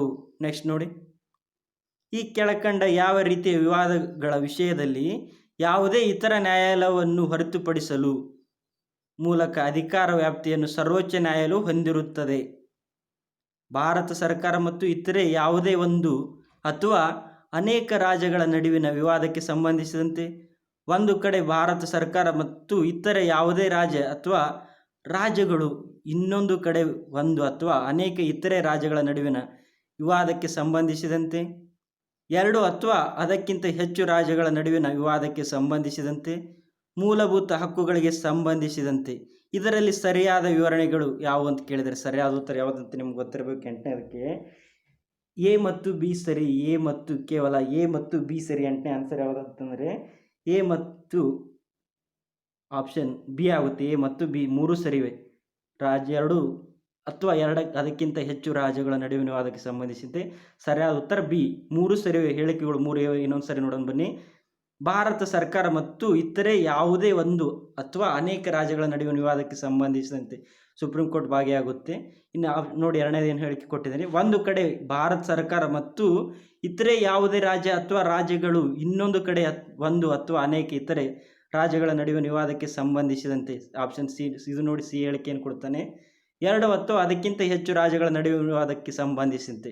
ಇವೆಲ್ಲ ಸುಪ್ರೀಂ ಕೋರ್ಟ್ ಅಡಿಯಲ್ಲಿ ಬರುತ್ತವೆ. ರಾಜ್ಯಗಳ ನಡುವಿನ ಗಡಿ ವಿವಾದ, ಇನ್ನು ಕೇಂದ್ರ ಸರ್ಕಾರ ಮತ್ತು ರಾಜ್ಯ ಸರ್ಕಾರ ನಡುವಿನ ವಿವಾದ ಕೂಡ ಸುಪ್ರೀಂ ಕೋರ್ಟ್ ಬಗೆಹರಿಸುತ್ತೆ. ಆದ ಕಾರಣ ಹೇಳಿಕೆಗಳು 3 ಸರಿವೆ, 4ನೇದು ಸರಿ ಇಲ್ಲ. ಇನ್ನು ಸುಪ್ರೀಂ ಕೋರ್ಟ್ ಸ್ಟಾರ್ಟ್ ಆಗಿ ನಿಮ್ಗೆ ಗೊತ್ತಿರಬೇಕು. ಸುಪ್ರೀಂ ಕೋರ್ಟ್ ಭಾರತದಲ್ಲಿ ಯಾವ ಸ್ಟಾರ್ಟ್ ಆಗುತ್ತೆ? ಸ್ವತಂತ್ರ ಭಾರತ ನಂತರ 1950 ಜನವರಿ 28ರಂದು ಸ್ಟಾರ್ಟ್ ಆಗುತ್ತೆ ಸುಪ್ರೀಂ ಕೋರ್ಟ್ ಭಾರತದಲ್ಲಿ. ಇನ್ನು ಇದಕ್ಕೆ ಎಲ್ಲಿದೆ ಸುಪ್ರೀಂ ಕೋರ್ಟ್ ಕೇಂದ್ರ ಕಚೇರಿ? ನ್ಯೂ ದೆಹಲಿ. ಸುಪ್ರೀಂ ಕೋರ್ಟ್ ಎಲ್ಲಿದೆ? ನ್ಯೂ ದೆಹಲಿಯಲ್ಲಿ. ಅದರ ಆರ್ಟಿಕಲ್ ತಿಳಿಸೋದು ನಿಮ್ಗೆ ಗೊತ್ತಿರಬೇಕು ಸುಪ್ರೀಂ ಕೋರ್ಟ್ ಬಗ್ಗೆ. 124ರಿಂದ 147ನೇ ವಿಧಿಯವರೆಗೆ ಸುಪ್ರೀಂ ಕೋರ್ಟ್ ಬಗ್ಗೆ ಹೇಳುತ್ತೆ. ಎಷ್ಟನೇ ಪಾರ್ಟ್ ಅಂತ ಗೊತ್ತಿರಬೇಕು. ಭಾಗ 5ರಲ್ಲಿ 124ರಿಂದ 147 ವಿಧಿಗಳು ಬರುತ್ತೆ ಭಾಗ 5ರಲ್ಲಿ. ಇನ್ನು ಸುಪ್ರೀಂ ಕೋರ್ಟನ್ನು ಏನಂತ ಕರಿತೀವಿ? ಮೂಲಭೂತ ಹಕ್ಕುಗಳ ರಕ್ಷಾ ಕವಚ ಅಂತ ಕರಿತೀವಿ. ಮೂಲಭೂತ ಹಕ್ಕುಗಳನ್ನು ರಕ್ಷಾ ಕವಚ ಅಂತ ಕರಿತೀವಿ. ಇನ್ನು ಅದಲ್ಲದೆ ಸಂವಿಧಾನದ ರಕ್ಷಕ ಕೂಡ ಅಂತ ಕರಿತೀವಿ ಸುಪ್ರೀಂ ಕೋರ್ಟನ್ನು. ಸಂವಿಧಾನಾತ್ಮಕ ರಕ್ಷಕ ಅಂದು ಕೂಡ ಕರಿತೀವಿ ಸುಪ್ರೀಂ ಕೋರ್ಟನ್ನು. ಇನ್ನು ಸುಪ್ರೀಂ ಕೋರ್ಟ್ನ ಮುಖ್ಯ ನ್ಯಾಯಾಧೀಶರು ಮತ್ತು ನ್ಯಾಯಾಧೀಶರ ನೇಮಕ ಮಾಡುವ ವಿಧಿ ನಿಮ್ಗೆ ಗೊತ್ತಿರಬೇಕು. 124(2) ವಿಧಿಯ ಪ್ರಕಾರ ರಾಷ್ಟ್ರಪತಿಯವರು ಇವರನ್ನು ನೇಮಕ ಮಾಡ್ತಾರೆ. ಸುಪ್ರೀಂ ಕೋರ್ಟ್ ನ್ಯಾಯಾಧೀಶರು ಮತ್ತು ಮುಖ್ಯ ನ್ಯಾಯಾಧೀಶರನ್ನು 124(2) ವಿಧಿಯಲ್ಲಿ ಸುಪ್ರೀಂ ಕೋರ್ಟ್ನ ನ್ಯಾಯಾಧೀಶರು ಮತ್ತು ಮುಖ್ಯ ನ್ಯಾಯಾಧೀಶರನ್ನು ನೇಮಕ ಮಾಡ್ತಾರೆ. ಈಗ ಪ್ರಸ್ತುತ ಎಷ್ಟಿದ್ದಾರೆ ಸುಪ್ರೀಂ ಕೋರ್ಟ್ನ ನ್ಯಾಯಾಧೀಶರು? 33+1 ಒಬ್ಬರು ಮುಖ್ಯ ನ್ಯಾಯಾಧೀಶರು. ಟೋಟಲು 34 ಜನ ಇದ್ದಾರೆ ಸುಪ್ರೀಂ ಕೋರ್ಟ್ನ ನ್ಯಾಯಾಧೀಶರ ಸಂಖ್ಯೆ. ನೆಕ್ಸ್ಟ್ ನೋಡಿ, ಸಂಬಂಧಿಸಿದ ಅಧಿಕಾರಿ ಸರ್ವೋಚ್ಚ ನ್ಯಾಯಾಲಯವು ಹೊರಡಿಸಿದ ಒಂದು ಆದೇಶಕ್ಕೆ ಕಾರ್ಯಾಂಗದ ಅನುಮೋದನೆ ಒಳಪಟ್ಟು ಬದ್ಧನಾಗಿರಬೇಕು. ತನ್ನ ಮೇಲಾಧಿಕಾರಿ ಅನುಮೋದನೆಗೆ ಒಳಪಟ್ಟು ಬದ್ಧನಾಗಿರಬೇಕು. ಅದು ಕಾನೂನಿನ ನಿಯಮ ಪ್ರಕಾರವಾಗಿದ್ದರೆ ಬದ್ಧನಾಗಿರಬೇಕು. ಅದು ಯಾವುದೇ ಪೂರ್ವ ಷರತ್ತಿಲ್ಲದೆ ಬದ್ಧನಾಗಿರಬೇಕು. ಯಾವುದಂತಂದರೆ ಸರಿಯಾದ ಉತ್ತರ 9ಕ್ಕೆ ಡಿ. ಯಾವುದೇ ಪೂರ್ವ ಷರತ್ತಿನಲ್ಲಿಲ್ಲದೆ ಬದ್ಧನಾಗಿರಬೇಕು. ಸಂಬಂಧಿಸಿದ ಅಧಿಕಾರಿ ಸರ್ವೋಚ್ಚ ನ್ಯಾಯಾಲಯ ಹೊರಡಿಸುವ ಒಂದು ಆದೇಶ ಯಾವುದೇ ಪೂರ್ವ ಷರತ್ತಿನಿಲ್ಲದೆ ಬದ್ಧನಾಗಿರಬೇಕು. ಸರ್ವೋಚ್ಚ ನ್ಯಾಯಾಲಯ ಹೊರಡಿಸುವ ಯಾವುದೇ ಆದೇಶವು ಸರ್ಕಾರ ಬದ್ಧನಾಗಿರುತ್ತೆ. ಯಾಕಂದರೆ ಸುಪ್ರೀಂ ಕೋರ್ಟ್ ಹೈಯರ್, ನಮ್ಮ ದೇಶದ ಅತಿ ಉನ್ನತ ಹುದ್ದೆ ಯಾವುದಂತೆ ಸುಪ್ರೀಂ ಕೋರ್ಟ್. ಉನ್ನತ ಇಲಾಖೆ ಅಂದರೆ ಸುಪ್ರೀಂ ಕೋರ್ಟು. ಅದು ಹೊರಡಿಸುವ ಯಾವುದೇ ಇಲಾಖೆಗಳು ಕೂಡ ಸರ್ಕಾರಿ ಬದ್ಧನಾಗಿರಬೇಕಾಗ್ತದೆ. ಸರ್ಕಾರ ಅದಕ್ಕೆ ಬದ್ಧನಾಗಿ ಕೆಲಸ ಮಾಡಬೇಕಾಗುತ್ತದೆ. ಯಾವುದೇ ಸರ್ಕಾರ ಕೂಡ, ಕೇಂದ್ರ ಸರ್ಕಾರ ಆಗಲಿ ರಾಜ್ಯ ಸರ್ಕಾರವಾಗಲಿ. ನೆಕ್ಸ್ಟ್ ನೋಡಿ 10ನೇ ಪ್ರಶ್ನೆ. ಕೆಳಗೆ ಕೊಟ್ಟಿರುವ ಸಂಕೇತಗಳನ್ನು ಬಳಸಿ ಕೆಳಗಿನವುಗಳು ಹೊಂದಿಸಿ ಬರಿ ಅಂತ ಕೊಟ್ಟಿದ್ದಾರೆ. ಪಟ್ಟಿ 1 ಓದ್ಕೋತ ಹೋಗ್ತೀನಿ ನೋಡಿ. ಅಂದಾಜು ಸಮಿತಿ, ಸಾರ್ವಜನಿಕ ಲೆಕ್ಕಪತ್ರ ಸಮಿತಿ, ಸಾರ್ವಜನಿಕ ಉದ್ಯಮಗಳ ಅನುದಾನ ಸಮಿತಿ, ಸ್ಥಾಯಿ ಸಮಿತಿ ವರದಿ. ಯಾವ ಈ ಕಡೆ ನೋಡಿ ಹೇಳಿಕೆಯನ್ನು ಕೊಡ್ತಾನೆ. ಪಟ್ಟಿ 2 ಭಾರತ ನಿಯಂತ್ರಕರು ಮತ್ತು ಲೆಕ್ಕ ಪರಿಶೋಧಕರ ವರದಿ ಪರಿಶೀಲನೆ ಮುಂಗಡ ಪತ್ರದಲ್ಲಿ ಒಳಗೊಂಡಿರುವ ಅಂದಾಜು ಪರಿಶೀಲನೆ ಮತ್ತು ಸಲಹೆಗಳನ್ನು. ನೆಕ್ಸ್ಟ್ ನೋಡಿ, ಒಂದು ಸಚಿವಾಲಯದ ಬೇಡಿಕೆಗಳನ್ನು ಪರಿಶೀಲಿಸುವುದು ಮತ್ತು ಸಂಸತ್ತಿಗೆ ಒಂದು ವರದಿಯನ್ನು ಸಲ್ಲಿಸುವುದು. ಸಾರ್ವಜನಿಕ ಉದ್ಯಮಗಳ ವರದಿ ಮತ್ತು ಲೆಕ್ಕಪತ್ರಗಳನ್ನು ಪರಿಶೀಲಿಸುವುದು. ಯಾವುದಾಗುತ್ತೆ ಆನ್ಸರ್ ಅಂತಂದರೆ ನೋಡಿ, ಗೊತ್ತಿರ್ಬೇಕು ನಿಮಗೆ ಇದು ಪ್ರಶ್ನೆ. 10ನೇದಕ್ಕೆ ಯಾವುದಂತಂದರೆ 2143 ಆಗುತ್ತೆ. 2143 ಆಪ್ಷನ್ ಎ. ಯಾವ ಮ್ಯಾಚ್ ಆಗುತ್ತೆ ನೋಡೋಣ ಬನ್ನಿ. 2143 ಅಂತ ಅಂದ್ಕೊಳ್ಳಿ. 1ನೇದಕ್ಕೆ ಅಂದಾಜು ಸಮಿತಿ. ಅಂದಾಜು ಸಮಿತಿ ಯಾವುದು? ಮುಂಗಡ ಪತ್ರದಲ್ಲಿ ಒಳಗೊಂಡಿರುವುದು. ಅಂದಾಜು ಸಮಿತಿ ಮುಂಗಡ ಪತ್ರದಲ್ಲಿ ಒಳಗೊಂಡಿರುವುದು. ಇನ್ನು ಸಾರ್ವಜನಿಕ ಲೆಕ್ಕಪತ್ರಗಳ ಸಮಿತಿ ಒಳಗೊಂಡಿರುವುದು ಯಾವುದಂತ? ಸಾರ್ವಜನಿಕ ಲೆಕ್ಕಪತ್ರಗಳ ಸಮಿತಿ ಅಂತಂದರೆ ಭಾರತದ ಮಹಾನಿಯಂತ್ರಕರು ಲೆಕ್ಕ CAG 148 ವಿಧಿ ಹೇಳುವುದು. CAG ಬಗ್ಗೆ ಇದು ಹೇಳುತ್ತೆ ನೋಡಿ. ಸಾರ್ವಜನಿಕ ಲೆಕ್ಕಪತ್ರಗಳ ಸಮಿತಿ ವರದಿ ಮಾಡೋದು ಯಾವುದು? ಭಾರತ ನಿಯಂತ್ರಕ ಮತ್ತು ಮಹಾ ಲೆಕ್ಕ ಪರಿಶೋಧಕರು ಅದನ್ನು ವರದಿ ಬಿಡ್ತಾರೆ. ಇನ್ನು 3-4 ನೋಡಿ, ಸಾರ್ವಜನಿಕ ಉದ್ಯಮಗಳ ಅನುದಾನ ಸಮಿತಿ ಯಾವುದಂತಂದರೆ ಸಾರ್ವಜನಿಕ ಇದು C4 ಆಗುತ್ತೆ. 2143 ಅಂದರೆ ಸಾರ್ವಜನಿಕ ಉದ್ಯಮಗಳ ಅನುದಾನ ಸಮಿತಿ ಯಾವುದಂದರೆ ಸಾರ್ವಜನಿಕ ಉದ್ಯಮಗಳ ವರದಿ ಮತ್ತು ಲೆಕ್ಕಪತ್ರಗಳನ್ನು ಪರಿಶೀಲಿಸುವುದು. ಇನ್ನು ಸ್ಥಾಯಿ ಸಮಿತಿ ವರದಿ ಅಂತಂದರೆ ಒಂದು ಸಚಿವಾಲಯದ ಬೇಡಿಕೆಯನ್ನು ಪರಿಶೀಲಿಸುವುದು ಮತ್ತು ಸಂಸತ್ತಿಗೆ ಒಂದು ವರದಿಯನ್ನು ಸಲ್ಲಿಸುವುದು. ಸ್ಥಾಯಿ ಸಮಿತಿ ಒಂದು ಸಚಿವಾಲಯದ ಬೇಡಿಕೆಯನ್ನು ಪರಿಶೀಲಿಸುವುದು ಮತ್ತು ಸಂಸತ್ತಿಗೆ ಒಂದು ವರದಿಯನ್ನು ಒಪ್ಪಿಸುವುದು. ನೆಕ್ಸ್ಟ್ ನೋಡಿ 11ನೇ ಪ್ರಶ್ನೆ. ಕೆಳಗೆ ಕೊಟ್ಟಿರುವ ಸಂಕೇತಗಳನ್ನು ಬಳಸಿ ಕೆಳಗಿನವುಗಳನ್ನು ಹೊಂದಿಸಿ ಬರೆಯಿರಿ. ಪಟ್ಟಿ 1 ರಾಜೇಂದ್ರ ಪ್ರಸಾದ್ ರಚನಾ ಸಮಿತಿ, BR ಅಂಬೇಡ್ಕರ್ ಅಧ್ಯಕ್ಷರು, ವಲ್ಲಭಾಯ್ ಪಟೇಲ್ ನಾಯಕರು, ಜವಾಹರ್ಲಾಲ್ ನೆಹರು ಅಧ್ಯಕ್ಷರು ಅಂತ ಕೊಟ್ಟಿದ್ದಾರೆ. ಈ ಕಡೆ ಏನು ಕೊಟ್ಟಿದ್ದಾರೆ? ಪಟ್ಟಿ 2 ಅಲ್ಲಿ ಸಂವಿಧಾನದ ರಚನಾ ಸಭೆಯ ಕರಡು ಅಧ್ಯಕ್ಷರು, ಸಂವಿಧಾನದ ರಚನಾ ಸಭೆಯ ಅಧ್ಯಕ್ಷರು, ಸಂವಿಧಾನ ರಚನಾ ಸಭೆಯ ನಾಯಕರು, ಮೂಲಭೂತ ಹಕ್ಕುಗಳ ಸಮಿತಿ ಅಧ್ಯಕ್ಷರು ಅಂತ ಕೊಟ್ಟಿದ್ದಾರೆ. ಅವರ ಹೆಸರು ಕೊಟ್ಟಿದ್ದಾರೆ. ಈ ಸರ್ದಾರ್ ನೋಡಿ ರಾಜೇಂದ್ರ ಪ್ರಸಾದ್ ಅವರು ಯಾವುದು ಬರ್ತಾರೆ? ಸಂವಿಧಾನದ ರಚನಾ ಸಭೆಯ ಅಧ್ಯಕ್ಷರು ಯಾರಂತಂದರೆ ಬಾಬು ರಾಜೇಂದ್ರ ಪ್ರಸಾದ್. ಇನ್ನು ಸಂವಿಧಾನದ ರಚನಾ ಸಭೆಯ ಕರಡು ಸಭೆಯ ಅಧ್ಯಕ್ಷರು BR ಅಂಬೇಡ್ಕರ್ ಅವರು. ನೆಕ್ಸ್ಟ್ ವಲ್ಲಭಾಯ್ ಪಟೇಲ್ ಅವರು ಮೂಲಭೂತ ಹಕ್ಕುಗಳ ಸಮಿತಿ ಅಧ್ಯಕ್ಷರಾಗಿರ್ತಾರೆ. ವಲ್ಲಭಾಯ್ ಪಟೇಲ್ ಅವರು ಮೂಲಭೂತ ಹಕ್ಕುಗಳ ಸಮಿತಿ ಅಧ್ಯಕ್ಷರಿರ್ತೀನಿ. ಸಂವಿಧಾನದ ರಚನಾ ಸಭೆ ನಾಯಕರು ಯಾರಂತಂದರೆ ಜವಾಹರ್ಲಾಲ್ ನೆಹರು ಅವರು. ಯಾವುದಾಗುತ್ತೆ ಆನ್ಸರ್ ಅಂತಂದರೆ ಅದು ಕೂಡ 2143 ಆಗುತ್ತೆ. 2143 ಆಪ್ಷನ್ ಬಿ 2143 ಆನ್ಸರು 2143. ನೆಕ್ಸ್ಟ್ ಪ್ರಶ್ನೆ ನೋಡಿ, ಭಾರತೀಯ ಸಂವಿಧಾನದ ಪ್ರಕಾರ ರಾಷ್ಟ್ರಪತಿಯವರಿಗೆ ಈ ಕೆಳಕಂಡಂತೆ ಮನವರಿಕೆಯಾದಾಗ ಅಂಥ ರಾಜ್ಯಗಳಲ್ಲಿ 356ನೇ ಅನುಚ್ಛೇದದ ಪ್ರಕಾರ ರಾಷ್ಟ್ರಪತಿ ಆಳ್ವಿಕೆಯನ್ನು ಜಾರಿಗೆ ತರಬಹುದು. ಹೊರಗಿನ ಆಕ್ರಮಣದಿಂದ ರಾಜ್ಯದ ಭದ್ರತೆಗೆ ಅಪಾಯ ಮೊದಲಿಗಿರುವ ಸಂದರ್ಭದಲ್ಲಿ, ರಾಜ್ಯದ ಸಂವಿಧಾನಾತ್ಮಕ ವ್ಯವಸ್ಥೆ ವಿಫಲಗೊಂಡ ಸಂದರ್ಭದಲ್ಲಿ, ರಾಜ್ಯದ ಹಣಕಾಸು ಸ್ಥಿರತೆಗೆ ಅಪಾಯ ಒದಗಿಲಿರುವ ಸಂದರ್ಭದಲ್ಲಿ, ಆಂತರಿಕ ಗಲಭೆಗಳಿಂದ ರಾಜ್ಯದ ಭದ್ರತೆಗೆ ಅಪಾಯ ಸಂದರ್ಭದಲ್ಲಿ. ಯಾವ್ದು ಆನ್ಸರ್ ಅಂತಂದರೆ 12, ನಿಮ್ಗೆ ಗೊತ್ತಿರಬೇಕು. 12ನೇದು ಆಪ್ಷನ್ ಬಿ ಆಗುತ್ತೆ. ರಾಜ್ಯದ ಸಂವಿಧಾನಾತ್ಮಕ ವ್ಯವಸ್ಥೆ ವಿಫಲಗೊಂಡ ಸಂದರ್ಭದಲ್ಲಿ 356ನೇ ವಿಧಿಯ ಪ್ರಕಾರ 356ನೇ ವಿಧಿಯ ಪ್ರಕಾರ ರಾಜ್ಯದ ಸಂವಿಧಾನಾತ್ಮಕ ವ್ಯವಸ್ಥೆ ವಿಫಲಗೊಂಡ ಸಂದರ್ಭದಲ್ಲಿ ರಾಷ್ಟ್ರಪತಿ ಆಳ್ವಿಕೆಯನ್ನು ಹೇರಬಹುದು ರಾಜ್ಯಗಳಲ್ಲಿ. ಇನ್ನು ತುರ್ತು ಪರಿಸ್ಥಿತಿ ಬರುವುದು ಎಷ್ಟನೇ ಪಾರ್ಟಲ್ಲಿ ಅಂತಂದರೆ ಪಾರ್ಟು 16ನೇ ಭಾಗದಲ್ಲಿ. 16ನೇ ಭಾಗ ಆರ್ಟಿಕಲ್ಲು 352ರಿಂದ 360 ವಿಧಿಯವರೆಗೆ ತುರ್ತು ಪರಿಸ್ಥಿತಿಗಳನ್ನು ಬರುತ್ತೆ. ಇವು ಯಾವ ದೇಶದಿಂದ ಎರವಲು ಪಡೆದಿವೆ ಅಂತಂದರೆ ಆಫ್ರಿಕಾ ದೇಶದಿಂದ ಎರವಲು ಪಡೆಯಲಾಗಿದೆ. ಆಫ್ರಿಕಾ ದೇಶದಿಂದ ತುರ್ತು ಪರಿಸ್ಥಿತಿಗಳನ್ನು ಎರವಲು ಪಡೆಯಲಾಗಿದೆ. ಇನ್ನು 352ನೇ ವಿಧಿಯ ಪ್ರಕಾರ ರಾಷ್ಟ್ರೀಯ ತುರ್ತು ಪರಿಸ್ಥಿತಿಯನ್ನು ಘೋಷಣೆ ಮಾಡಬಹುದು.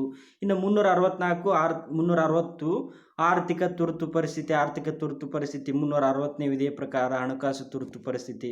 ನೆಕ್ಸ್ಟ್ ನೋಡಿ, ಭಾರತದಲ್ಲಿ ಒಂದು ರಾಜಕೀಯ ಪಕ್ಷವನ್ನು ಕೆಳಕಂಡ ಸಂದರ್ಭದಲ್ಲಿ ರಾಜಪಕ್ಷ ಎಂದು ಮಾನ್ಯ ಮಾಡಲಾಗುತ್ತದೆ.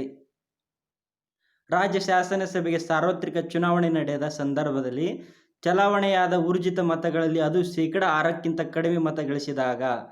ಆಪ್ಷನ್ ಬಿ, ಸಂಬಂಧಪಟ್ಟ ರಾಜ್ಯದ ಶಾಸನ ಸಭೆಗೆ ಅಥವಾ ಲೋಕಸಭೆಗೆ ನಡೆದ ಸಾರ್ವತ್ರಿಕ ಚುನಾವಣೆ ಸ್ಪರ್ಧಿಸಿದ ಅಭ್ಯರ್ಥಿಗಳೆಲ್ಲರಿಗೂ ಚಲಾಯಿಸಿದ ಊರ್ಜಿತ ಮತಗಳಲ್ಲಿ ಅದು 6% ಕಡಿಮೆ ಮತ ಗಳಿಸಿದಾಗ ಸಂಬಂಧಪಟ್ಟ ರಾಜ್ಯದ ಶಾಸನ ಸಭೆ ಅಥವಾ ಆಪ್ಷನ್ ಸಿ ನೋಡಿ, ಸ್ವಲ್ಪ ಮಿಸ್ಟೇಕ್ ಆಗಿದೆ. ಸಂಬಂಧಪಟ್ಟ ರಾಜ್ಯದ ಶಾಸನ ಸಭೆಗೆ ಅಥವಾ ಲೋಕಸಭೆಗೆ ನಡೆದ ಸಾರ್ವತ್ರಿಕ ಚುನಾವಣೆಯಲ್ಲಿ ಚಲಿಸಿದ ಊರ್ಜಿತ ಮತಗಳಲ್ಲಿ ಅದು 4% ಕಡಿಮೆ ಮತ ಗಳಿಸಿದಾಗ ಯಾವುದು ಆಪ್ಷನ್ ಡಿ ನೋಡಿ, ಯಾವುದೇ 4 ಅಥವಾ 6ಕ್ಕಿಂತ ಹೆಚ್ಚಿನ ರಾಜ್ಯ ಶಾಸನಗಳ ಸಭೆಗಳಿಗೆ ಅಥವಾ ಲೋಕಸಭೆಗೆ ನಡೆದ ಚುನಾವಣೆಯಲ್ಲಿ ಚಲಾಯಿಸಿದ ಊರ್ಜಿತ ಮತಗಳಲ್ಲಿ ಅದು 4ಕ್ಕಿಂತ ಕಡಿಮೆ ಮತ ಗಳಿಸಿದಾಗ ಯಾವುದಂತಂದರೆ ಸರಿಯಾದ ಉತ್ತರ 19ನೇದು ಬಿ ಆನ್ಸರು 19ನೇದು.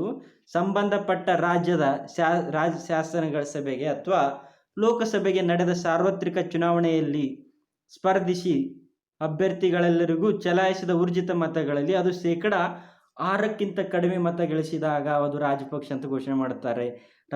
ರಾಜಪಕ್ಷ ಅಂತ ಘೋಷಣೆ ಮಾಡುವುದು ಚುನಾವಣೆ ಆಯೋಗ ಮಾಡುತ್ತಿರುವ ರಾಜಕೀಯ ಪಕ್ಷ ರಾಷ್ಟ್ರೀಯ ಪಕ್ಷವನ್ನು ಘೋಷಣೆ ಮಾಡುವುದು ಯಾವುದಂತಂದರೆ ಚುನಾವಣೆ ಆಯೋಗ. ಚುನಾವಣೆ ಆಯೋಗ ಎಷ್ಟನೇ ಭಾಗದಲ್ಲಿ ಬರುತ್ತೆ ಅಂದರೆ ಭಾಗ 13, ಸಂವಿಧಾನದ ಭಾಗ 13ರಲ್ಲಿ ಚುನಾವಣೆ ಆಯೋಗ ಬರುತ್ತೆ. ಆರ್ಟಿಕಲ್ 324 ಚುನಾವಣಾ ಆಯುಕ್ತರ ಬಗ್ಗೆ ತಿಳಿಸುತ್ತೆ. ಚುನಾವಣೆ ಇಲಾಖೆಯ ಬಗ್ಗೆ 324ನೇ ವಿಧಿ. ಇನ್ನು ಚುನಾವಣೆ ಆಯೋಗ ಪ್ರಥಮ ಬಾರಿ ಸ್ಟಾರ್ಟ್ ಆಗಿ ನಿಮ್ಗೆ ಗೊತ್ತಿರಬೇಕು 1950 ಜನವರಿ 25 1950 ಜನವರಿ 25ರಂದು ಮೊದಲ ಚುನಾವಣೆ ಆಯೋಗ ಸ್ಟಾರ್ಟ್ ಆಗುತ್ತೆ. ಮೊದಲ ಚುನಾವಣಾ ಆಯುಕ್ತ ಯಾರಂತಂದರೆ ಸುಕುಮಾರ್ ಸೇನ್ ಅವರು. ಈಗ ಪ್ರಸ್ತುತ ಯಾರಿದ್ದಾರೆ ನಮ್ಮ ಕೇಂದ್ರದ ಚುನಾವಣಾ ಆಯುಕ್ತರು ಅಂತಂದರೆ ಸುನಿಲ್ ಕುಮಾರ್ ಅರೋರಾ ಇದ್ದಾರೆ. ಸುನಿಲ್ ಕುಮಾರ್ ಅರೋರಾ. ನೆಕ್ಸ್ಟ್ ನೋಡಿ, ಭೂಮಿಯ ಮೇಲ್ಮೈಯಿಂದ ಅದರ ಕೇಂದ್ರದವರೆಗೆ ವಿವಿಧ ಪದರಗಳು ಈ ಕೆಳಕಂಡ ಕ್ರಮದಲ್ಲಿರುತ್ತವೆ. ಆನ್ಸರ್ ಯಾವುದಂತಂದರೆ 14ನೇ ಪ್ರಶ್ನೆ ಅದು ಡಿ ಇರುತ್ತೆ. ಗಟ್ಟಿ ಪದರ, ಕವಚ, ಹೊರತಿರಳು, ಒಳತಿರಳು.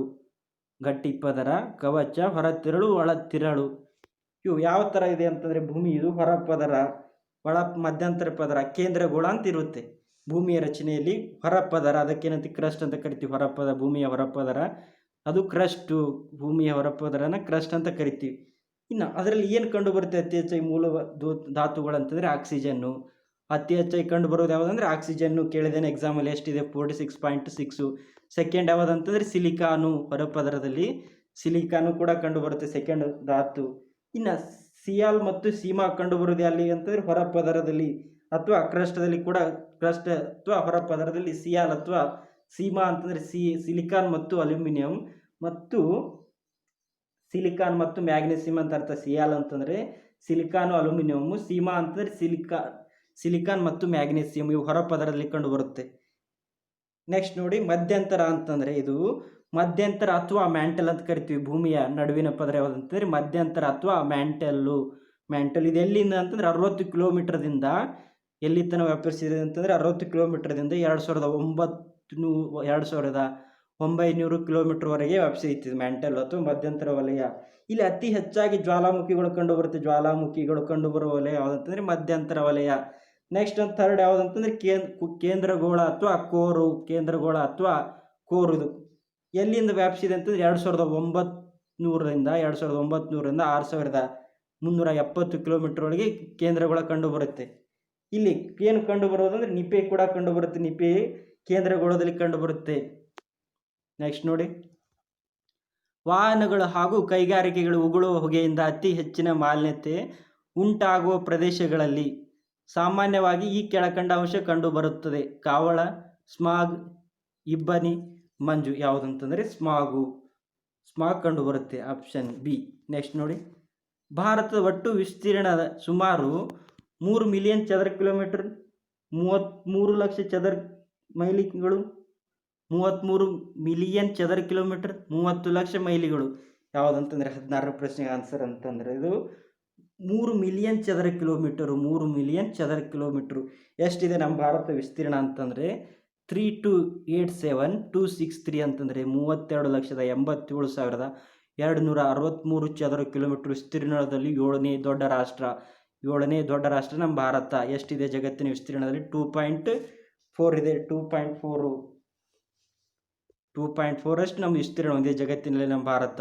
ಈ ಫಸ್ಟ್ ದೊಡ್ಡ ರಾಷ್ಟ್ರ ಯಾವುದಂತಂದರೆ Russia, second Canada, third China, fourth America, fifth Brazil, sixth Australia ನಂತರ ನಮ್ಮ ಭಾರತ ಕಂಡು ಬರುತ್ತೆ. ನಮ್ಮ ಕರ್ನಾಟಕ ವಿಸ್ತೀರ್ಣ ಕೂಡ ನಿಮ್ಗೆ ಗೊತ್ತಿರಬೇಕು. ಕರ್ನಾಟಕ ವಿಸ್ತೀರ್ಣ ಎಷ್ಟಿದೆ ಅಂತಂದರೆ 1,91,791 ಚದರ ಕಿಲೋಮೀಟರು ವಿಸ್ತೀರ್ಣದಲ್ಲಿ 6ನೇ ದೊಡ್ಡ ರಾಜ್ಯ.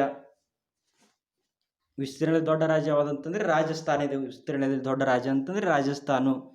17ನೇ ಪ್ರಶ್ನೆ ನೋಡಿ, ಪಿಡಾಲಜಿ ಇದಕ್ಕೆ ಸಂಬಂಧಿಸಿದೆ. ಅಗ್ನಿಶಿಲೆಗಳು, ಮಣ್ಣುಗಳು, ಮೋಡಗಳು, ವಾತಾವರಣ. ಯಾವುದಂತಂದರೆ ಪಿಡಾಲಜಿ ಅಂತಂದರೆ ಮಣ್ಣುಗಳ ಅಧ್ಯಯನ ಪಿಡಾಲಜಿ, ಮೋಡಗಳ ಅಧ್ಯಯನ ನೆಪೋಲಜಿ. ಮೋಡಗಳ ಅಧ್ಯಯನ ಯಾವುದಂತಂದರೆ ನೆಪೋಲಜಿ, ಪಿಡಾಲಜಿ ಅಂತಂದರೆ ಮಣ್ಣುಗಳ ಅಧ್ಯಯನ. ಇನ್ನು ವಾಯುಗುಣದ ಅಧ್ಯಯನ ಯಾವುದಂತಂದರೆ ಕ್ಲೈಮಟೋಲಜಿ ಅಥವಾ ವಾಯುಗುಣಶಾಸ್ತ್ರ, ವಾತಾವರಣ. ಇನ್ನು ಹವಾಮಾನದ ಅಧ್ಯಯನ ಅಂತಂದರೆ ವಾತಾವರಣ ಶಾಸ್ತ್ರ ಅಥವಾ ಮಿಟ್ರೋಲಜಿ. ಹವಾಮಾನದ ಅಧ್ಯಯನ ಯಾವುದಂತಂದರೆ ಮಿಟ್ರೋಲಜಿ ಅಥವಾ ವಾತಾವರಣ ಶಾಸ್ತ್ರ. ಇನ್ನು ನೆಕ್ಸ್ಟ್ ನೋಡಿ, ಭಾರತದಲ್ಲಿ ನೀರಾವರಿಯ ಮುಖ್ಯ ಆಕಾರ ಯಾವುದು? ಕಾಲುವೆಗಳು, ಕೊಳವೆ ಬಾವಿಗಳು ಸೇರಿದಂತೆ ಬಾವಿಗಳು, ಕೆರೆಗಳು, ಚಿಲುಮೆಗಳು. ಯಾವಂತಂದರೆ 18ನೇದು ಆಪ್ಷನ್ ಬಿ, ಕೊಳವೆ ಬಾವಿಗಳು ಸೇರಿದಂತೆ ಬಾವಿಗಳು. ಭಾರತದ ನೀರಾವರಿ ಮುಖ್ಯ ಆಕಾರವಾದಂತೆ ಕೊಳವೆ ಬಾವಿಗಳು ಸೇರಿದಂತೆ ಬಾವಿಗಳು. ಇನ್ನು ಅತಿ ಹೆಚ್ಚು ನೀರಾವರಿ ಹೊಂದಿರುವ ರಾಜ್ಯ ಅಂತಂದರೆ ಉತ್ತರ ಪ್ರದೇಶ. ಅತಿ ಹೆಚ್ಚು ನೀರಾವರಿ. ನಮ್ಮ ಕರ್ನಾಟಕ ಎಷ್ಟನೇ ಸ್ಥಾನದ ನೀರಾವರಿಯಲ್ಲಿ ಅಂತಂದರೆ 9ನೇ ಸ್ಥಾನ. ಇನ್ನು ಅತಿ ಹೆಚ್ಚು ಕಾಲುವೆಗಳನ್ನು ಹೊಂದಿರುವ ರಾಜ್ಯ ನಿಮ್ಗೆ ಗೊತ್ತಿರಬೇಕು. ಅತಿ ಹೆಚ್ಚು ಕಾಲುವೆಗಳನ್ನು ಹೊಂದಿರುವ ಜಿಲ್ಲೆ ನಮ್ಮ ಕರ್ನಾಟಕದ ಯಾವುದಂತಂದರೆ ರಾಯಚೂರು. ಇನ್ನು ಅತಿ ಬಾವಿ ಮತ್ತು ಕೊಳವೆ ಬಾವಿಗಳನ್ನು ಹೊಂದಿರುವ ಜಿಲ್ಲೆ ಬೆಳಗಾವಿ. ಬಾವಿ ಮತ್ತು ಕೊಳವೆ ಬಾವಿಗಳನ್ನು ಹೊಂದಿರುವ ಜಿಲ್ಲೆ ಯಾವುದಂತಂದರೆ ಬೆಳಗಾವಿ. ಇನ್ನು ಅತಿ ಹೆಚ್ಚು ಕೆರೆಗಳನ್ನು ಹೊಂದಿರುವ ಜಿಲ್ಲೆ ಅಂತಂದರೆ ಶಿವಮೊಗ್ಗ. ಇನ್ನೊಂದು ಸರಿ ಹೇಳ್ತೀನಿ ನೋಡಿ, ಅತಿ ಹೆಚ್ಚು ಕಾಲುವೆಗಳನ್ನು ಹೊಂದಿರುವ ಜಿಲ್ಲೆ ರಾಯಚೂರು. ಸೆಕೆಂಡು ಬಿಜಾಪುರ ಕಾಲುವೆ. ಇನ್ನು ಬಾವಿ ಮತ್ತು ಕೊಳವೆ ಬಾವಿಗಳನ್ನು ಅತಿ ಹೆಚ್ಚು ಹೊಂದಿರುವ ಜಿಲ್ಲೆ ಅಂತಂದರೆ ಬೆಳಗಾವಿ. ಅತಿ ಹೆಚ್ಚು ಕೆರೆ ಅಂತಂದರೆ ಶಿವಮೊಗ್ಗ. 19ನೇ ಪ್ರಶ್ನೆ ನೋಡಿ, ಕರ್ನಾಟಕದ ಜಿಲ್ಲೆಗಳ ಪೈಕಿ 2001ರಲ್ಲಿ ಅತ್ಯಧಿಕ ಜನಸಂಖ್ಯೆ ಮತ್ತು ಅತ್ಯಧಿಕ ವಿಸ್ತೀರ್ಣದಂತೆ ಇರುವ ಜಿಲ್ಲೆಗಳು ಅನುಕ್ರಮವಾಗಿ. ಆನ್ಸರ್ ಯಾವುದಂತಂದರೆ ಯಾವ ಪರೀಕ್ಷೆ ನಡೆದಾಗ ಬೆಂಗಳೂರು ಮತ್ತು ಕಲಬುರಗಿ ಆಗಿತ್ತು. ಪರೀಕ್ಷೆ ನಡೆದಾಗ ಬೆಂಗಳೂರು ಮತ್ತು ಕಲಬುರಗಿ, ಗುಲ್ಬರ್ಗ ಆಗಿತ್ತು. ಈ ಪ್ರಸ್ತುತ ಯಾವುದಿದೆ 2011ರಲ್ಲಿ ಬೆಂಗಳೂರು ನಗರ ಅತಿ ಹೆಚ್ಚು ವಿಸ್ತೀರ್ಣ ಹೊಂದಿರುವ ಜನಸಂಖ್ಯೆ ಹೊಂದಿರುವ ಜಿಲ್ಲೆ. ಅತಿ ಹೆಚ್ಚು ವಿಸ್ತೀರ್ಣ ಹೊಂದಿರುವ ಜಿಲ್ಲೆ ಅಂತಂದರೆ ಬೆಳಗಾವಿ. ಜನಸಂಖ್ಯೆಯಲ್ಲಿ ಬೆಂಗಳೂರಿದೆ. 2011ರ ಜನಗಣತಿಯ ಪ್ರಕಾರ ಬೆಂಗಳೂರು ಅತಿ ಹೆಚ್ಚು ಜನಸಂಖ್ಯೆ ಹೊಂದಿರುವ ಜಿಲ್ಲೆ. ಪ್ರಸ್ತುತ ಬರುವುದು ಬೆಳಗಾವಿ. ಪರೀಕ್ಷೆ ನಡೆದಾಗ ಯಾವುದಿತ್ತು ಅಂದರೆ ಬೆಂಗಳೂರು ಮತ್ತು ಕಲಬುರಗಿ ಇತ್ತು. ಗುಲ್ಬರ್ಗ ಆವಾಗ 2001ರಲ್ಲಿ ಜನಗಣತಿ ಪ್ರಕಾರ. ನೆಕ್ಸ್ಟ್ ನೋಡಿ, ಭಾರತ ಸರ್ಕಾರಕ್ಕೆ ತೆರಿಗೆ ಆದಾಯವನ್ನು ಒದಗಿಸುವ ಬಹುಮುಖ್ಯ ಮೂಲಗಳೆಂದರೆ ಅಬಕಾರಿ ಶುಲ್ಕಗಳು, ಸಂಪತ್ತಿನ ತೆರಿಗೆ ಮತ್ತು ವಹಿವಾಟು ತೆರಿಗೆ. ಅಬಕಾರಿ ಶುಲ್ಕಗಳು ಭೂ ಕಂದಾಯ ಮತ್ತು ಸೀಮಾ ಸುಂಕಗಳು, ಅಬಕಾರಿ ಶುಲ್ಕ ಮತ್ತು ಕೃಷಿ ವರಮಾನ ತೆರಿಗೆ ಮತ್ತು ಸೀಮಾ ಸುಂಕಗಳು. ಆಪ್ಷನ್ ಡಿ ಅಬಕಾರಿ ಶುಲ್ಕಗಳು, ವರಮಾನ ತೆರಿಗೆ ಮತ್ತು ಸೀಮಾ ಸುಂಕಗಳು. ಯಾವುದಂತಂದ್ರೆ 20ನೇ ಪ್ರಶ್ನೆಗೆ ಆಪ್ಷನ್ ಡಿ ಆಗುತ್ತೆ. ಆಪ್ಷನ್ ಡಿ ಅಬಕಾರಿ ಶುಲ್ಕಗಳು, ವರಮಾನ ತೆರಿಗೆ ಮತ್ತು ಸೀಮಾ ಸುಂಕಗಳು.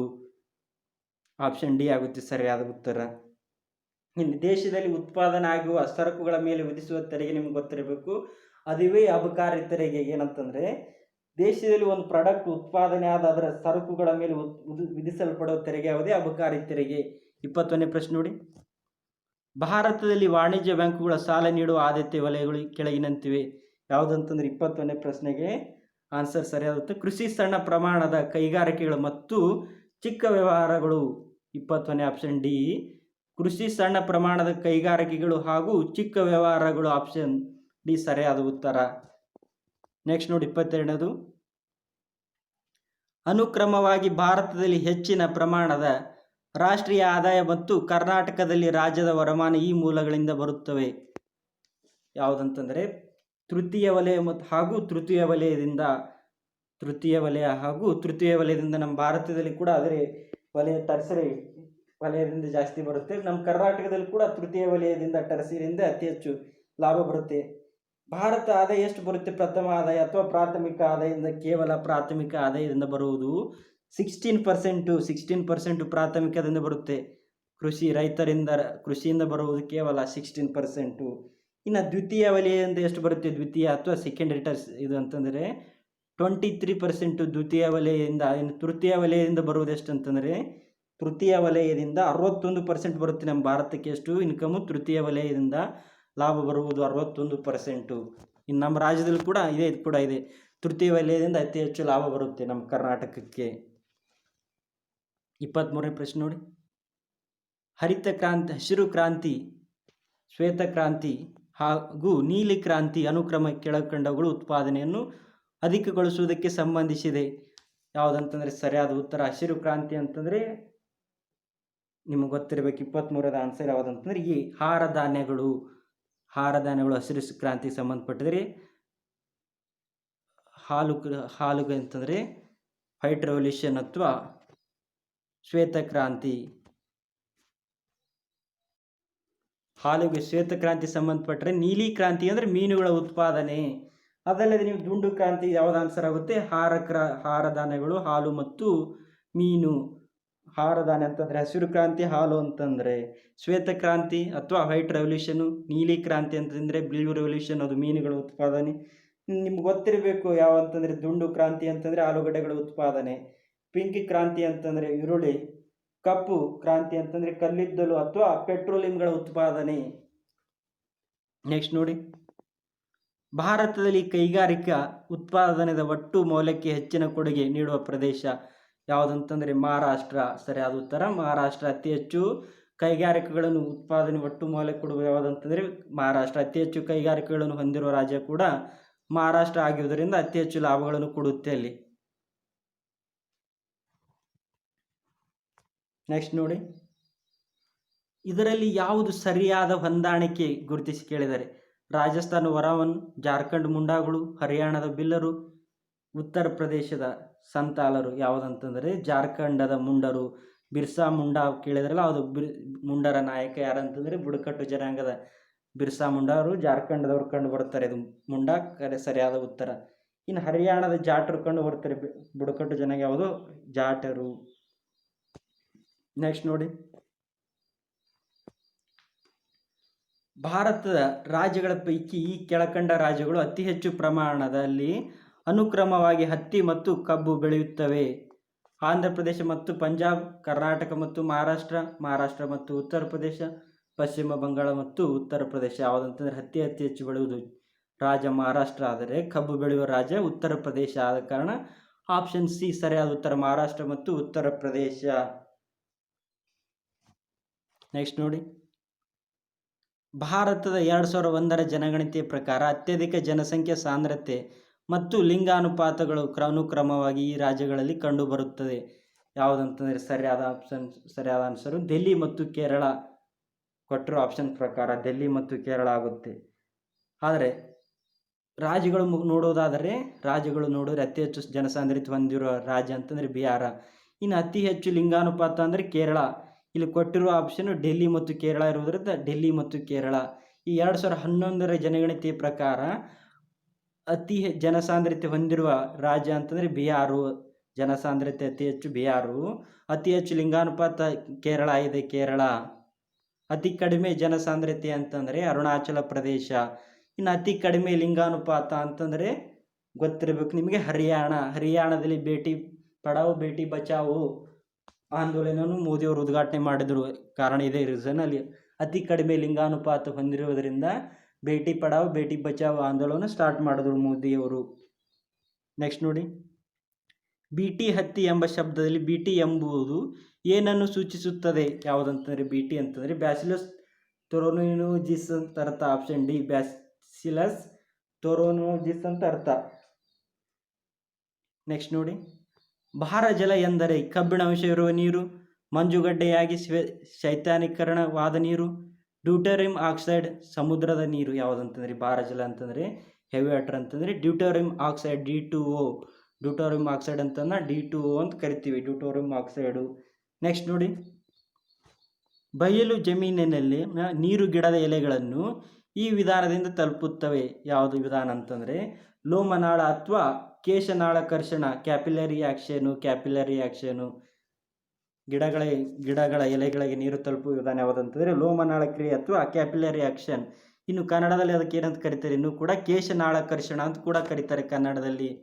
ನೆಕ್ಸ್ಟ್ ನೋಡಿ, ಸ್ಟೆಮ್ ಸೆಲ್ ಸಂಶೋಧನೆಯಲ್ಲಿ ಸ್ಟೆಮ್ ಸೆಲ್ಗಳು ಎಂದರೆ ವಿದ್ಯುತ್ ಶಕ್ತಿ ಉತ್ಪಾದನೆಯಲ್ಲಿ ಬಳಸಲಾಗುವ ಆವಿ ಬಾಯ್ಲರ್ಗಳು, ಸಸ್ಯಗಳ ಕಾಂಡದಲ್ಲಿ ಜೀವಕೋಶಗಳು, ಕ್ಯಾನ್ಸರ್ ಉಂಟು ಮಾಡುವ ಜೀವಕೋಶಗಳು, ವಿವಿಧ ಅಂಗಾಂಗಗಳಾಗಿ ರೂಪುಗೊಳ್ಳುವ ಜೀವಕೋಶಗಳು. ಯಾವುದಂತಂದರೆ ಸ್ಟೆಮ್ ಸೆಲ್ ಅಂತಂದರೆ ವಿವಿಧ ಅಂಗಾಂಗಗಳಾಗಿ ರೂಪುಗೊಳ್ಳುವ ಜೀವಕೋಶಗಳು. ಸರಿಯಾದ ಆಪ್ಷನ್ ಡಿ, ಸ್ಟೆಮ್ ಸೆಲ್ಸ್ ಅಂತಂದರೆ ವಿವಿಧ ಅಂಗಾಂಗಗಳಾಗಿ ರೂಪುಗೊಳ್ಳುವ ಜೀವಕೋಶಗಳು. 32ನೇ ಪ್ರಶ್ನೆ ನೋಡಿ, ಮಾಣಿಕ್ಯ ಎಂಬ ಪ್ರಶಸ್ತಿ ಶಿಲೆಯ ರಾಸಾಯನಿಕವಾಗಿ ಕೆಳಕಂಡವರ ಸ್ಫಟಿಕವಾಗಿದೆ.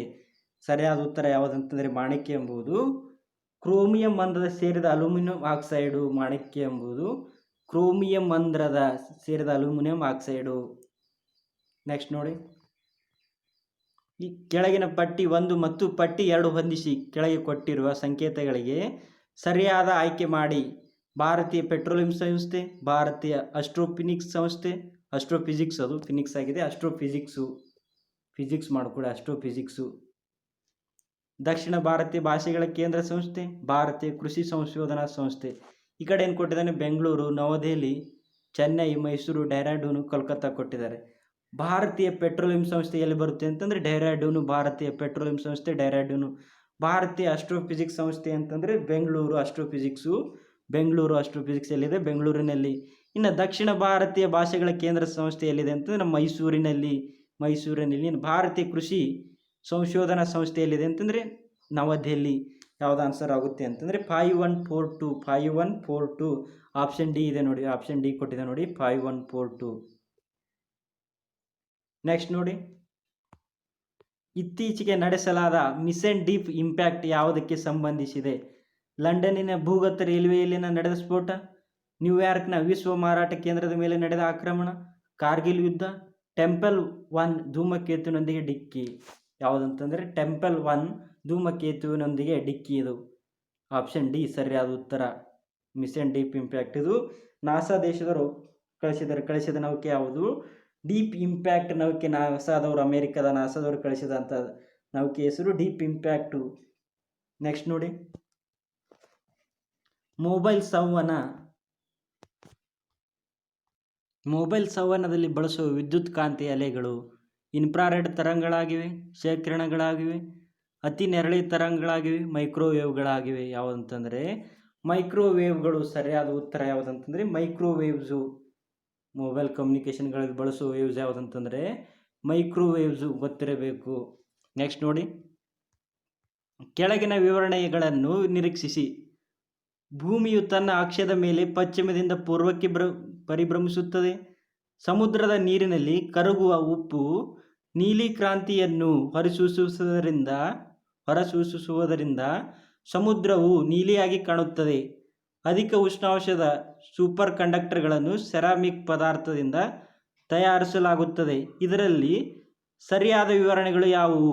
ಎ ಮತ್ತು ಸಿ, ಬಿ ಮತ್ತು ಸಿ, ಎ ಮತ್ತು ಬಿ, ಎ ಬಿ ಮತ್ತು ಸಿ. ಯಾವ ಅಂತಂದರೆ ಸರಿಯಾದ ಉತ್ತರ 1 ಮತ್ತು ಸಿ ಸರಿ. ಆಪ್ಷನ್ ಎ ಸರಿಯಾದ ಉತ್ತರ. ಯಾವುದಂತಂದರೆ ಭೂಮಿಯ ತನ್ನ ಅಕ್ಷದ ಮೇಲೆ ಪಶ್ಚಿಮದಿಂದ ಪೂರ್ವಕ್ಕೆ ಪರಿಭ್ರಮಿಸುತ್ತದೆ. ಇದು ಸರಿಯಾಗಿದೆ. ಇನ್ನು ಸಿ ಏನು ಹೇಳಿಕೆ ಕೊಟ್ಟಿದೆ ನೋಡಿ, ಅಧಿಕ ಉಷ್ಣಾಂಶದ ಸೂಪರ್ ಕಂಡಕ್ಟರ್ಗಳನ್ನು ಸೆರಾಮಿಕ್ ಪದಾರ್ಥದಿಂದ ತಯಾರಿಸಲಾಗುತ್ತವೆ. ಎರಡು ಹೇಳಿಕೆಗಳು ಸರಿಯಾಗುವುದರಿಂದ ಆಪ್ಷನ್ ಎ ಸರಿಯಾದ ಉತ್ತರ. 37ನೇ ಪ್ರಶ್ನೆ ನೋಡಿ. ನೆಕ್ಸ್ಟು, ಜೀವಸತ್ವದಲ್ಲಿರುವ ಮುಖ್ಯ ರಾಸಾಯನಿಕ ಪದಾರ್ಥಗಳಿಗೆ ಸಂಬಂಧಿಸಿದಂತೆ ಪಟ್ಟಿ 1 ಮತ್ತು ಪಟ್ಟಿ 2 ಸರಿಹೊಂದಿಸಿ. ಕೆಳಗೆ ಕೊಟ್ಟಿರುವ ಸಂಕೇತಗಳನ್ನು ಬಳಸಿ ಸರಿಯಾದ ಹೊಂದಾಣಿಕೆ ಸೂಚಿಸಿ. ಪಟ್ಟಿ 1ರಲ್ಲಿ ಏನು ಕೊಟ್ಟಿದ್ದಾರೆ? ವಿಟಮಿನ್ಸ್ಗಳು ಕೊಟ್ಟಿದ್ದಾನೆ. ಆಮೇಲೆ ಕೂಡ ರಾಸಾಯನಿಕ ಅಥವಾ ಕೆಮಿಕಲ್ ನೇಮ್ ಅಂತ ಕೊಟ್ಟಿದ್ದಾರೆ. ವಿಟಮಿನ್ ಎದ ರಾಸಾಯನಿಕ ಹೆಸರು ನಿಮಗೆ ಗೊತ್ತಿರಬೇಕು. ವಿಟಮಿನ್ ಯಾವುದಂತಂದರೆ ವಿಟಮಿನ್ ಎ, ಕೆರಾಟಿನು ಎ 4. ಇನ್ನು ವಿಟಮಿನ್ ಬಿ ಯಾವ ಅಂತಂದರೆ folic acid, vitamin B folic acid. Vitamin C ascorbic acid. Vitamin C ಹಣ್ಣುಗಳಲ್ಲಿ ಕೇವಲ ಕಂಡುಬರುವುದರಿಂದ ಅಸ್ಕಾಬಿಕ್ ಆಮ್ಲ. ವಿಟಮಿನ್ ಡಿ ಅಂತಂದರೆ ಕ್ಯಾಲ್ಸಿಪೆರಲ್. Vitamin D calciferol. ಯಾವುದಂತಂದರೆ ಸರಿಯಾದ ಉತ್ತರ 4, 1, 2, 3 ನೋಡಿ. 4 ಎ. ವಿಟಮಿನ್ ಎ ಯಾವುದಂತಂದರೆ ಕೆರಾಟಿನು. ಇನ್ನು ಬಿ ಅಂತಂದರೆ ಪೋಲಿಕ್ ಆಮ್ಲ. Vitamin C ascorbic acid. Vitamin D calciferol. ಯಾವುದಂತಂದರೆ ಆಪ್ಷನ್ನು ಡಿ ಆಗುತ್ತೆ. 4, 1, 2, 3. 38ನೇ ಪ್ರಶ್ನೆ ನೋಡಿ. ನಮ್ಮ ತಲೆಯ ಮೇಲೆ ನೇರವಾಗಿ ನೋಡಿದಾಗ ಕಂಡುಬರುವುದಕ್ಕಿಂತ ಉದಯಿಸುತ್ತಿರುವ ಇಲ್ಲವೇ ಅಸ್ತಮವಿರುವ ಚಂದ್ರನ ಗಾತ್ರ ದೊಡ್ಡದಾಗಿರುತ್ತದೆ. ಇದಕ್ಕೆ ಕಾರಣವೇನು? ವಾತಾವರಣದ ವಕ್ರೀಭವನ ಇದಕ್ಕೆ ಕಾರಣ. ಇದು ಕೇವಲ ದೃಷ್ಟಿಭ್ರಮೆ. ವಾತಾವರಣವು ಬೆಳಕನ್ನು ಚದುರಿಸುತ್ತದೆ. ಉದಯಿಸುತ್ತಿರುವ ಅಥವಾ ಅಸ್ತಮಿಸುತ್ತಿರುವ ಚಂದ್ರನ ಬೆಳಕು ಬಹುದೂರ ಮಾರ್ಗವಾಗಿ ಪ್ರಯಾಣಿಸುತ್ತದೆ. ಯಾವುದಂತಂದರೆ ಸರಿಯಾದ ಆನ್ಸರ್ ಅಂತಂದರೆ ಇದು ಕೇವಲ ದೃಷ್ಟಿಭ್ರಮೆಯಷ್ಟೇ. ಭೂಮಿಯ ಉಪಗ್ರಹ ಯಾವುದಂತಂದರೆ ಚಂದ್ರ. ಭೂಮಿಯ ಉಪಗ್ರಹ ಚಂದ್ರ. 39ನೇ ಪ್ರಶ್ನೆ ನೋಡಿ.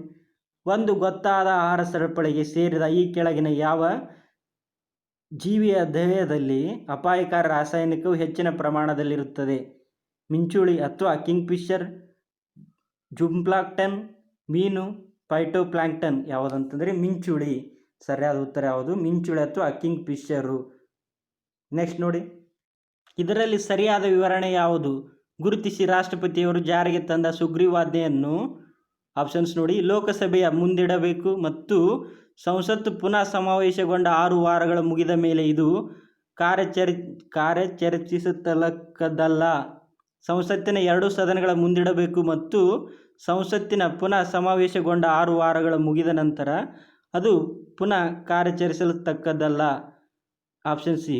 6 ವಾರಗಳ ಮುಗಿದ ಮೊದಲು 2 ಸದನಗಳ ನಿರ್ಣಯಗಳ ಮೂಲಕ ಅದರ ಅನುಮೋದನೆಯನ್ನು ನಿರಾಕರಿಸುವಂತಿಲ್ಲ.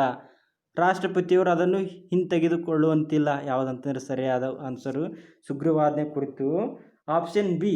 ಸಂಸತ್ತಿನ 2 ಸದನಗಳ ಮುಂದಿಡಬೇಕು ಮತ್ತು ಸಂಸತ್ತು ಪುನಃ ಸಮಾವೇಶಗೊಂಡ 6 ವಾರಗಳು ಮುಗಿದ ನಂತರ ಅದು ಕಾರ್ಯಚರಿಸತಕ್ಕದ್ದಲ್ಲ. Option B. 6 ವಾರ ಅಂತಂದರೆ ಒಟ್ಟು 42 ದಿನಗಳವರೆಗೆ ಸುಗ್ರೀವಾಜ್ಞೆ ಹೊರಡಿಸುವ ವಿಧಿ ಎಷ್ಟನೇದು ಅಂತಂದರೆ ರಾಷ್ಟ್ರಪತಿಯವರು 123ನೇ ವಿಧಿಯ ಪ್ರಕಾರ ರಾಷ್ಟ್ರಪತಿಯವರು ಸುಗ್ರೀವಾಜ್ಞೆ ಹೊರಡಿಸ್ತಾರೆ. ಇನ್ನು 813ನೇ ವಿಧಿಯ ಪ್ರಕಾರ ರಾಜ್ಯಪಾಲರು ಕೂಡ ರಾಜ್ಯ ವಿಧಾನಸಭೆಯಲ್ಲಿ ಸುಗ್ರೀವಾಜ್ಞೆ ಹೊರಡಿಸ್ತಾರೆ.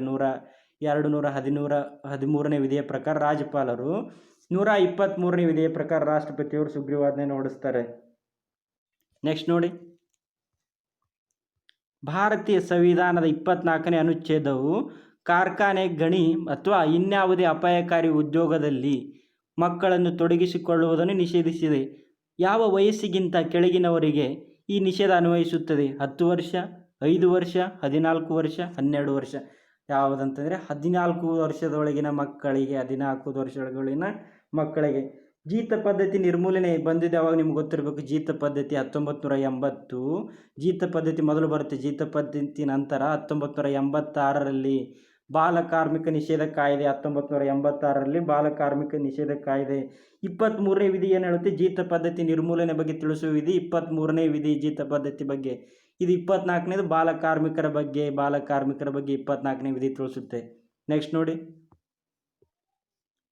ಸಂಸತ್ತಿನ 2 ಸದನಗಳಿಗೆ ಸಂಬಂಧಿಸಿದಂತೆ 2 ಸಭೆಗಳ ಅಧಿವೇಶನಗಳ ಉಪಸ್ಥಿತಿಗಳ ನಡುವಿನ ಅಂತರ ಈ ಕೆಳಗೆ ತಿಳಿಯುವುದಕ್ಕಿಂತ ಹೆಚ್ಚಾಗಿ ಇರತಕ್ಕದ್ದಲ್ಲ.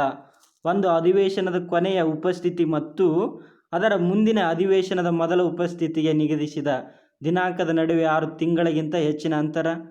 ಆಪ್ಷನ್ ಬಿ, ಮೊದಲ ಅಧಿವೇಶನದ ಮೊದಲ ಉಪಸ್ಥಿತಿ ಮತ್ತು ಅದರ ಮುಂದಿನ ಅಧಿವೇಶನದ ಮೊದಲ ಉಪಸ್ಥಿತಿಗೆ ನಿಗದಿಸಿದ ದಿನಾಂಕದ ನಡುವೆ 6 ತಿಂಗಳಿಗಿಂತ ಹೆಚ್ಚಿನ ಅಂತರ.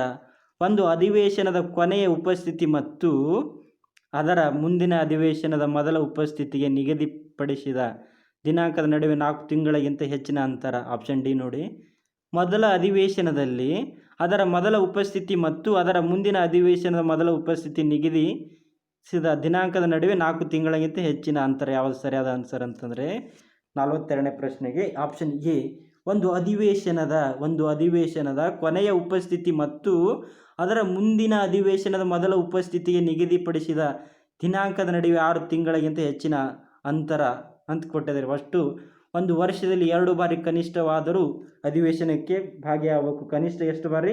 2 ಬಾರಿ ಆದರೂ ಕೂಡಬೇಕು. ಸಂಸತ್ತಿನ ಅಧಿವೇಶನ ಒಂದು ವರ್ಷಕ್ಕೆ 2 ಬಾರಿ ಆದರೂ ಕೂಡ ಕನಿಷ್ಠ ಸೇರಲೇಬೇಕು. 85ನೇ ವಿಧಿಯ ಪ್ರಕಾರ ರಾಷ್ಟ್ರಪತಿಯವರು ಸಂಸತ್ತು ಅಧಿವೇಶನ ಕರೆಯುತ್ತಾರೆ. ಯಾವ ವಿಧಿಯ ಪ್ರಕಾರ ರಾಷ್ಟ್ರಪತಿಯವರು ಕರೀತಾರೆ? 85ನೇ ವಿಧಿಯ ಪ್ರಕಾರ ರಾಷ್ಟ್ರಪತಿಯವರು ಸಂಸತ್ತಿನ ಅಧಿವೇಶನವನ್ನು ಕರೀತಾರೆ. ಇದು ನೆನಪಿನಲ್ಲಿ ಇಟ್ಕೊಳ್ಳಿ. ನೆಕ್ಸ್ಟ್ ನೋಡಿ, ಭಾರತೀಯ ಸಂವಿಧಾನವು ಪ್ರಜೆಗಳ ಮುಖ್ಯ ಕರ್ತವ್ಯ ಎಂದು ಪ್ರತಿಪಾದಿಸಿದ ಅಂಶಗಳು ಯಾವುವು? ಭಾರತ ಸ್ವಾತಂತ್ರ್ಯ ಸಂಗ್ರಾಮಕ್ಕೆ ಸ್ಫೂರ್ತಿಯಾದ ಆದರ್ಶಗಳನ್ನು ಮನನ ಮಾಡಿಕೊಳ್ಳುವುದು ಮತ್ತು ಅನುಸರಿಸುವುದು, ಸಂವಿಧಾನಕ್ಕೆ ಬದ್ಧವಾಗಿರುವುದು ಮತ್ತು ಅದರ ಆದರ್ಶ ಹಾಗೂ ವ್ಯವಸ್ಥೆಗಳನ್ನು ಗೌರವಿಸುವುದು. ಆಪ್ಷನ್ ಸಿ, ತಂದೆ ತಾಯಿಗಳ ಬಗ್ಗೆ ಗೌರವ ಮತ್ತು ಅವರ ವೃದ್ಧಾಪ್ಯದಲ್ಲಿ ಅದನ್ನು ನೋಡಿಕೊಳ್ಳುವುದು. ಆಪ್ಷನ್ ಡಿ, ಇದೇ ಹೇಳಿಕೆ ಡಿ ಏನು ಕೊಟ್ಟಿದೆ ನೋಡಿ, ಭಾರತ ಸಂಯುಕ್ತ ಸಂಸ್ಕೃತಿಯ ಭವ್ಯ ಪರಂಪರೆಗೆ ಮನ್ನಣೆ ಹಾಗೂ ಅದನ್ನು ಕಾಪಾಡಿಕೊಳ್ಳುವುದು. ಸರಿಯಾದ ಉತ್ತರಗಳನ್ನು ಗುರುತಿಸಿ ಕೇಳಿದ್ದಾರೆ. ಯಾವ ಸರಿ ಅಂತಂದರೆ ಆಪ್ಷನ್ ಸಿ, ಎ, ಬಿ ಮತ್ತು ಡಿ ಹೇಳಿಕೆ ಸರಿ. ಯಾಕಂದರೆ ಸಿ ಹೇಳಿಕೆ ಏನು ಕೊಟ್ಟಿದ್ದಾರೆ? ತಂದೆ ತಾಯಿಗಳಿಗೆ ಬಗ್ಗೆ ಗೌರವ ಮತ್ತು ಅವರ ವೃದ್ಧಾಪ್ಯದಲ್ಲಿ ಅದನ್ನು ನೋಡಿಕೊಳ್ಳುವುದು ಮೂಲಭೂತ ಕರ್ತವ್ಯಗಳಲ್ಲಿ ಅದನ್ನು ಸೇರಿಸಿಲ್ಲ. ಕೇವಲ ಆ ಹೇಳಿಕೆಗಳು ಎ, ಬಿ ಮತ್ತು ಸಿ ಸರಿವೆ.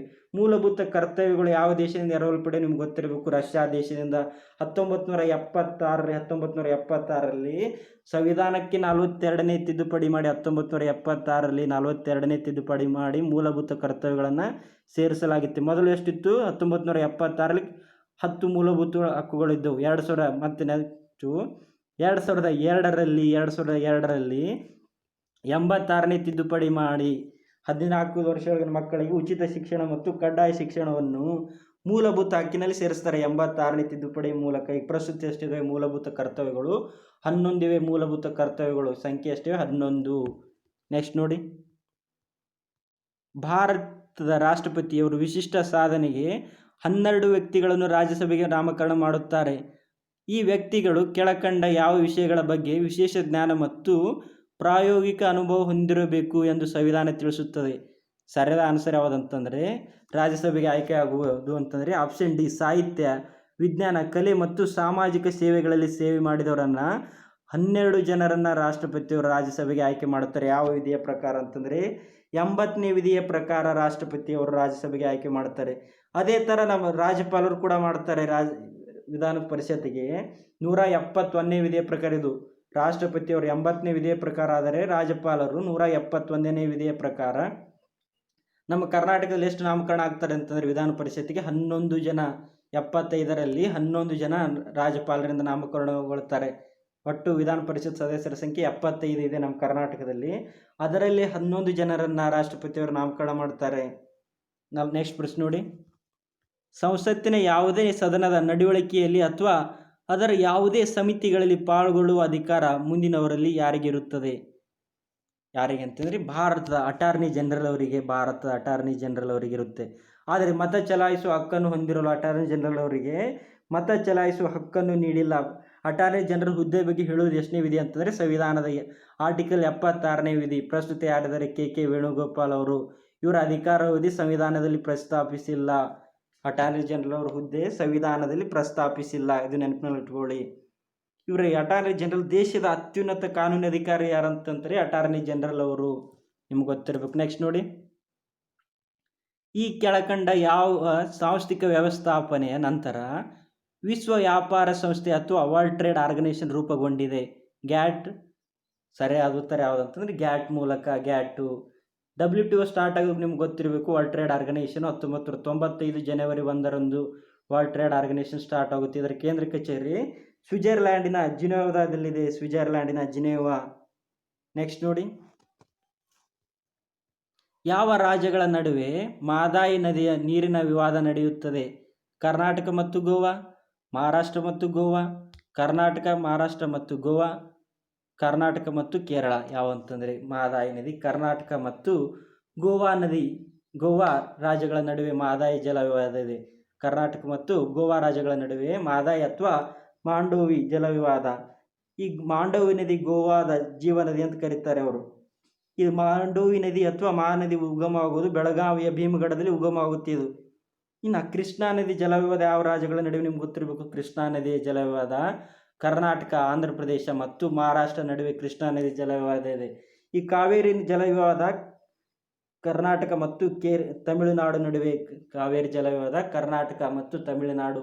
ಅತಿ ಹೆಚ್ಚಾಗಿ ಕೇಳುವುದು ಕಾಂಪಿಟೇಟಿವ್ ಎಕ್ಸಾಮಲ್ಲಿ ಮುಲ್ಲಾ ಪೆರಿಯಾರ್ ಅಣೆಕಟ್ಟು ಜಲ ವಿವಾದ ಯಾವುದಂತಂದರೆ ಮುಲ್ಲಾ ಪೆರಿಯಾರ್ ಅಣೆಕಟ್ಟು ಜಲ ವಿವಾದ ಇರುವುದು ಕೇರಳ ಮತ್ತು ತಮಿಳುನಾಡು. ಅತಿ ಹೆಚ್ಚು ಕೇಳಿರೋ ಪ್ರಶ್ನೆ ಯಾವುದಂತಂದರೆ ಮುಲ್ಲಾ ಪೆರಿಯಾರ್ ಅಣೆಕಟ್ಟು ಯಾವ ರಾಜ್ಯಗಳ ನಡುವೆ ಇದೆ ಅಂತ. ಕೇರಳ ಮತ್ತು ತಮಿಳುನಾಡು ರಾಜ್ಯಗಳ ನಡುವೆ ಜಲ ವಿವಾದ ಇದೆ. ನೆಕ್ಸ್ಟ್ ನೋಡಿ, ಕರ್ನಾಟಕ ಸರ್ಕಾರದ ರೈತ ಮಿತ್ರ ಯೋಜನೆಯ ಉದ್ದೇಶವೇನು? ರೈತರಿಗೆ ಹೆಚ್ಚಿನ ಕೃಷಿ ಸಬ್ಸಿಡಿ ಒದಗಿಸುವುದು, ಬೆಳೆ ಉತ್ಪಾದನೆಗೆ ಸಂಬಂಧಿಸಿದ ಸುಧಾರಿತ ವೈಜ್ಞಾನಿಕ ತಂತ್ರಜ್ಞಾನವನ್ನು ಪ್ರಚಾರಪಡಿಸುವುದು. ಆಪ್ಷನ್ ಸಿ, ರೈತರಿಗೆ ಸ್ಥಳೀಯ, ರಾಷ್ಟ್ರೀಯ ಹಾಗೂ ಜಾಗತಿಕ ಬೆಲೆಗಳನ್ನು ತಿಳಿಯಪಡಿಸುವುದು. ಕೊಯ್ಲ ಕಾಲಕ್ಕೆ ಮೊದಲ ಹವಾಮಾನ ಮಾಹಿತಿ ಒದಗಿಸುವುದು. ಯಾವುದಂತಂದರೆ 48ನೇ ಸರಿಯಾದ ಉತ್ತರ. ಬೆಳೆಯ ಉತ್ಪಾದನೆಗೆ ಸಂಬಂಧಿಸಿದ ಸುಧಾರಿತ ವೈಜ್ಞಾನಿಕ ತಂತ್ರಜ್ಞಾನವನ್ನು ಕೊಡುವುದು. ಆಪ್ಷನ್ ಬಿ ಸರಿಯಾದ ಉತ್ತರ, ರೈತ ಮಿತ್ರ ಯೋಜನೆ. ನೆಕ್ಸ್ಟ್ ನೋಡಿ, ಮೂಲ ಮಟ್ಟದ ತಾಂತ್ರಿಕ ಸಂಶೋಧಕರನ್ನು ಹಾಗೂ ಪಾರಂಪರಿಕ ಜ್ಞಾನದ ಅಸಾಧಾರಣ ಪರಿಣಿತರನ್ನು ಗುರುತಿಸುವ, ಗೌರವಿಸುವ ಹಾಗೂ ಸನ್ಮಾನಿಸುವ ಉದ್ದೇಶದಿಂದ ಭಾರತ ಸರ್ಕಾರವು ಈ ಕೆಳಕಂಡ ಯಾವ ಸಂಸ್ಥೆಯನ್ನು ಸ್ಥಾಪಿಸಿದೆ? ಯಾವುದಂತಂದರೆ ಸರಿಯಾದ ಉತ್ತರ ನ್ಯಾಷನಲ್ ಇನ್ನೋವೇಷನಲ್ ಫೌಂಡೇಶನ್ನು. ಇದು ಕರೆಂಟ್ ಅಫೇರ್ಸ್ ಪ್ರಶ್ನೆ ಆಗಿತ್ತು, ಆವಾಗ ಪರೀಕ್ಷೆ ನಡೆದಾಗ ಇದು ಕರೆಂಟ್ ಅಫೇರ್ಸ್ ಪ್ರಶ್ನೆ ಆಗಿತ್ತು. ಇದು ನ್ಯಾಷನಲ್ ಇನ್ನೋವೇಷನಲ್ ಫೌಂಡೇಶನ್ ಎಲ್ಲಿದೆ ಅಂತಂದರೆ ಗುಜರಾತ್ ರಾಜ್ಯದ ಅಹಮದಾಬಾದ್ನಲ್ಲಿದೆ. ಗುಜರಾತ್ ರಾಜ್ಯದ ಅಹಮದಾಬಾದ್ನಲ್ಲಿದೆ. ಗುಜರಾತ್ ರಾಜ್ಯದ ಅಹಮದಾಬಾದು. ನ್ಯಾಷನಲ್ ಇನ್ನೋವೇಷನಲ್ ಫೌಂಡೇಶನ್ ಎಲ್ಲಿದೆ ಕೇಳ್ತಾರೆ? ಗುಜರಾತ್ ರಾಜ್ಯದ ಅಹಮದಾಬಾದ್ನಲ್ಲಿ. ನೆಕ್ಸ್ಟ್ ನೋಡಿ, ಕೊನೆಯ ಪ್ರಶ್ನೆ 50ನೇದು. ಬೆಂಗಳೂರಿನ ಇಂಡಿಯನ್ ಇನ್ಸ್ಟಿಟ್ಯೂಟ್ ಆಫ್ ಸೈನ್ಸ್ ಇದರ ಈಗಿನ ನಿರ್ದೇಶಕರು. ಅವಾಗ ಪರೀಕ್ಷೆ ನಡೆದಾಗ ಯಾರು ಇರ್ತಾರೆ ಅಂತ? ಪರೀಕ್ಷೆ ನಡೆದಾಗ ಬಲರಾಮ್ ಅವರು ಇರ್ತಾರೆ. ಪರೀಕ್ಷೆ ನಡೆದಾಗ ಬಲರಾಮ್ ಅವರು ಇರ್ತಾರೆ 2005ರಲ್ಲಿ. ಈಗ ಪ್ರಸ್ತುತ ಯಾರಿದ್ದಾರೆ ಅಂತಂದರೆ ಇದರ ಅನುರಾಗ್ ಠಾಕೂರ್ ಅವರು ಇದ್ದಾರೆ. ಪ್ರಸ್ತುತ ಯಾರಿದ್ದಾರೆ? ಅನುರಾಗ್ ಠಾಕೂರ್ ಅವರು. ಇಂಡಿಯನ್ ಇನ್ಸ್ಟಿಟ್ಯೂಟ್ ಆಫ್ ಸೈನ್ಸ್ ಎಲ್ಲಿದೆ ಅಂತಂದರೆ ಬೆಂಗಳೂರಿನಲ್ಲಿದೆ. ಇದು ಸ್ಥಾಪನೆಗೊಂಡದ ವರ್ಷ ನಿಮ್ಗೆ ಗೊತ್ತಿರಬೇಕು, 1909ರಲ್ಲಿ Indian Institute of Science start ಆಗುತ್ತೆ. ಅದಕ್ಕೆ ಸ್ಥಳವನ್ನು ನೀಡಿದ ಒಡೆಯರ್ ಯಾರಂತಂದರೆ ನಾಲ್ವಡಿ ಕೃಷ್ಣರಾಜ ಒಡೆಯರು ಇದಕ್ಕೆ ಸ್ಥಳವನ್ನು ನೀಡ್ತಾರೆ, ಇಂಡಿಯನ್ ಇನ್ಸ್ಟಿಟ್ಯೂಟ್ ಆಫ್ ಸೈನ್ಸ್ ಸ್ಥಾಪಿಸಲು. ಅವಾಗ ಸ್ಥಾಪಿಸಿದವರು ಯಾರಂತಂದರೆ ಜೆಮ್ಸೆಡ್ಜಿ ಟಾಟಾ ಅವರು ಇದನ್ನು ಸಂಸ್ಥೆಯನ್ನು ಸ್ಥಾಪಿಸಿದವರು ಯಾರಂತಂದರೆ ಜೆಮ್ಸೆಡ್ಜಿ ಟಾಟಾ ಅವರು 1909ರಲ್ಲಿ ಬೆಂಗಳೂರಿನಲ್ಲಿ ಸ್ಥಾಪಿಸ್ತಾರೆ. ಇಲ್ಲಿಗೆ ಪಾರ್ಟ್ 1 ಪ್ರಶ್ನೆ ಮುಗಿಯಿತು. ಇನ್ನು ಉಳಿದ ಪ್ರಶ್ನೆ ಪಾರ್ಟ್ 2. ಕೆಳಗಡೆ ಲಿಂಕನ್ನು ಕೊಡಲಾಗಿರುತ್ತೆ ಪ್ಲೇ ಲಿಸ್ಟ್ನಲ್ಲಿ ಪಾರ್ಟ್ 2 ವಿಡಿಯೋಗಳನ್ನು, ಉಳಿದ 51ರಿಂದ 100 ಪ್ರಶ್ನೆಗಳು ಅಲ್ಲಿ ಕೂಡ ನೀವು ನೋಡ್ಬೋದು ಪ್ಲೇ ಲಿಸ್ಟ್ ಮುಖಾಂತರ ಹೋಗಿ. ಒಂದು ವಿಶೇಷ ಸೂಚನೆ ನೋಡಿ, ಇಲ್ಲಿ ನಾವು ಚರ್ಚಿಸಿರುವ ಉತ್ತರಗಳು ಆಫೀಸಿಯಲ್ ಕೀ ಉತ್ತರಗಳಾಗಿದ್ದು, ಆದರೆ ನಿಮಗೆ ಏನಾದರೂ ಯಾವುದೇ ಪ್ರಶ್ನೆಗಳ ಉತ್ತರಕ್ಕೆ ಸಂಬಂಧಪಟ್ಟಂತೆ ಗೊಂದಲಗಳಿದ್ದರೆ ಕಮೆಂಟ್ ಬಾಕ್ಸ್ನಲ್ಲಿ ಪ್ರಶ್ನೆ ಸಂಖ್ಯೆ ಮತ್ತು ನಿಮ್ಮ ಉತ್ತರವನ್ನು ಹಾಕಿ. ನಮ್ಮ ಐಡಾಸ್ ಫೋರಂ ತಂಡ ಇದನ್ನು ಚರ್ಚಿಸಿ ತಪ್ಪಾಗಿದ್ದಲ್ಲಿ ಹೊಸ ಉತ್ತರವನ್ನು ಡಿಸ್ಕ್ರಿಪ್ಷನ್ ಬಾಕ್ಸ್ನಲ್ಲಿ ಪ್ರಕಟಿಸಲಾಗುವುದು. ಒಮ್ಮೆ ಡಿಸ್ಕ್ರಿಪ್ಷನ್ ಬಾಕ್ಸನ್ನು ನೋಡಬೇಕಾಗಿ ವಿನಂತಿ. Thank you. ಇನ್ನು ನಮ್ಮ ತಂಡ ಕರ್ನಾಟಕದಲ್ಲೇ ಮೊಟ್ಟ ಮೊದಲ ಬಾರಿಗೆ NCERT ಸ್ಟೇಟ್ ಬುಕ್ಸು 1000ಕ್ಕೂ ಹೆಚ್ಚಿನ ಪ್ರಶ್ನೆ ಪತ್ರಿಕೆಗಳ ಚರ್ಚೆ, ಟೆಲಿಗ್ರಾಮ್ ಗ್ರೂಪ್ನಲ್ಲಿ ದಿನನಿತ್ಯ 100ಕ್ಕೂ ಹೆಚ್ಚು ಕ್ವಿಜ್ ಮತ್ತು ಸ್ಟ್ಯಾಂಡರ್ಡ್ ಪುಸ್ತಕಗಳನ್ನು ಸಂಪೂರ್ಣವಾಗಿ ಚರ್ಚಿಸುವ ಹೊಸ ಪ್ರಯತ್ನಕ್ಕೆ ಕೈ ಹಾಕಿದ್ದೇವೆ. ಇದಕ್ಕೆ ನಿಮ್ಮ ಸಹಕಾರ ತುಂಬಾ ಅಗತ್ಯ. ನಮ್ಮ ಟೆಕ್ನಿಕಲ್ ಟೀಮ್ ಮತ್ತು ಹೊಸ ಟೆಕ್ನಾಲಜಿ ಅಳವಡಿಕೆಗಳಿಗೆ ನೀವು ಜೈನ್ ಆಪ್ಷನ್ ಮೂಲಕ ಸಹಾಯ ಮಾಡಬಹುದು. ಶಿಶು 29 ರುಪೀಸು, ಕಿಶೋರ 59 ರುಪೀಸು, ತರುಣ 159 ರುಪೀಸು. ಅದು ಸಾಧ್ಯವಾಗದೇ ಇದ್ದ ಪಕ್ಷದಲ್ಲಿ ಸಬ್ಸ್ಕ್ರೈಬ್ ಮಾಡುವ ಮುಖಾಂತರ ನಮಗೆ ಬೆಂಬಲ ಸೂಚಿಸಬಹುದು. ನೋಟ್: ಹೆಚ್ಚು ಬಂದ ಹಣವನ್ನು ಐಡಾಸ್ ಫೋರಂ ವತಿಯಿಂದ ಚಾರಿಟೇಬಲ್ ಟ್ರಸ್ಟ್ ಮೂಲಕ ಬಡ ವಿದ್ಯಾರ್ಥಿಗಳ ವಿದ್ಯಾಭ್ಯಾಸಕ್ಕಾಗಿ ಸಹಾಯ ಮಾಡಲಾಗುವುದು. Thank you. ಈ ವಿಡಿಯೋ ಇಷ್ಟ ಆದಲ್ಲಿ ಶೇರ್ ಮಾಡಿ, ಲೈಕ್ಸ್ ಮಾಡಿ, ಆದಷ್ಟು ಕಮೆಂಟ್ ಮಾಡಿ. Thank you everyone. God bless you all.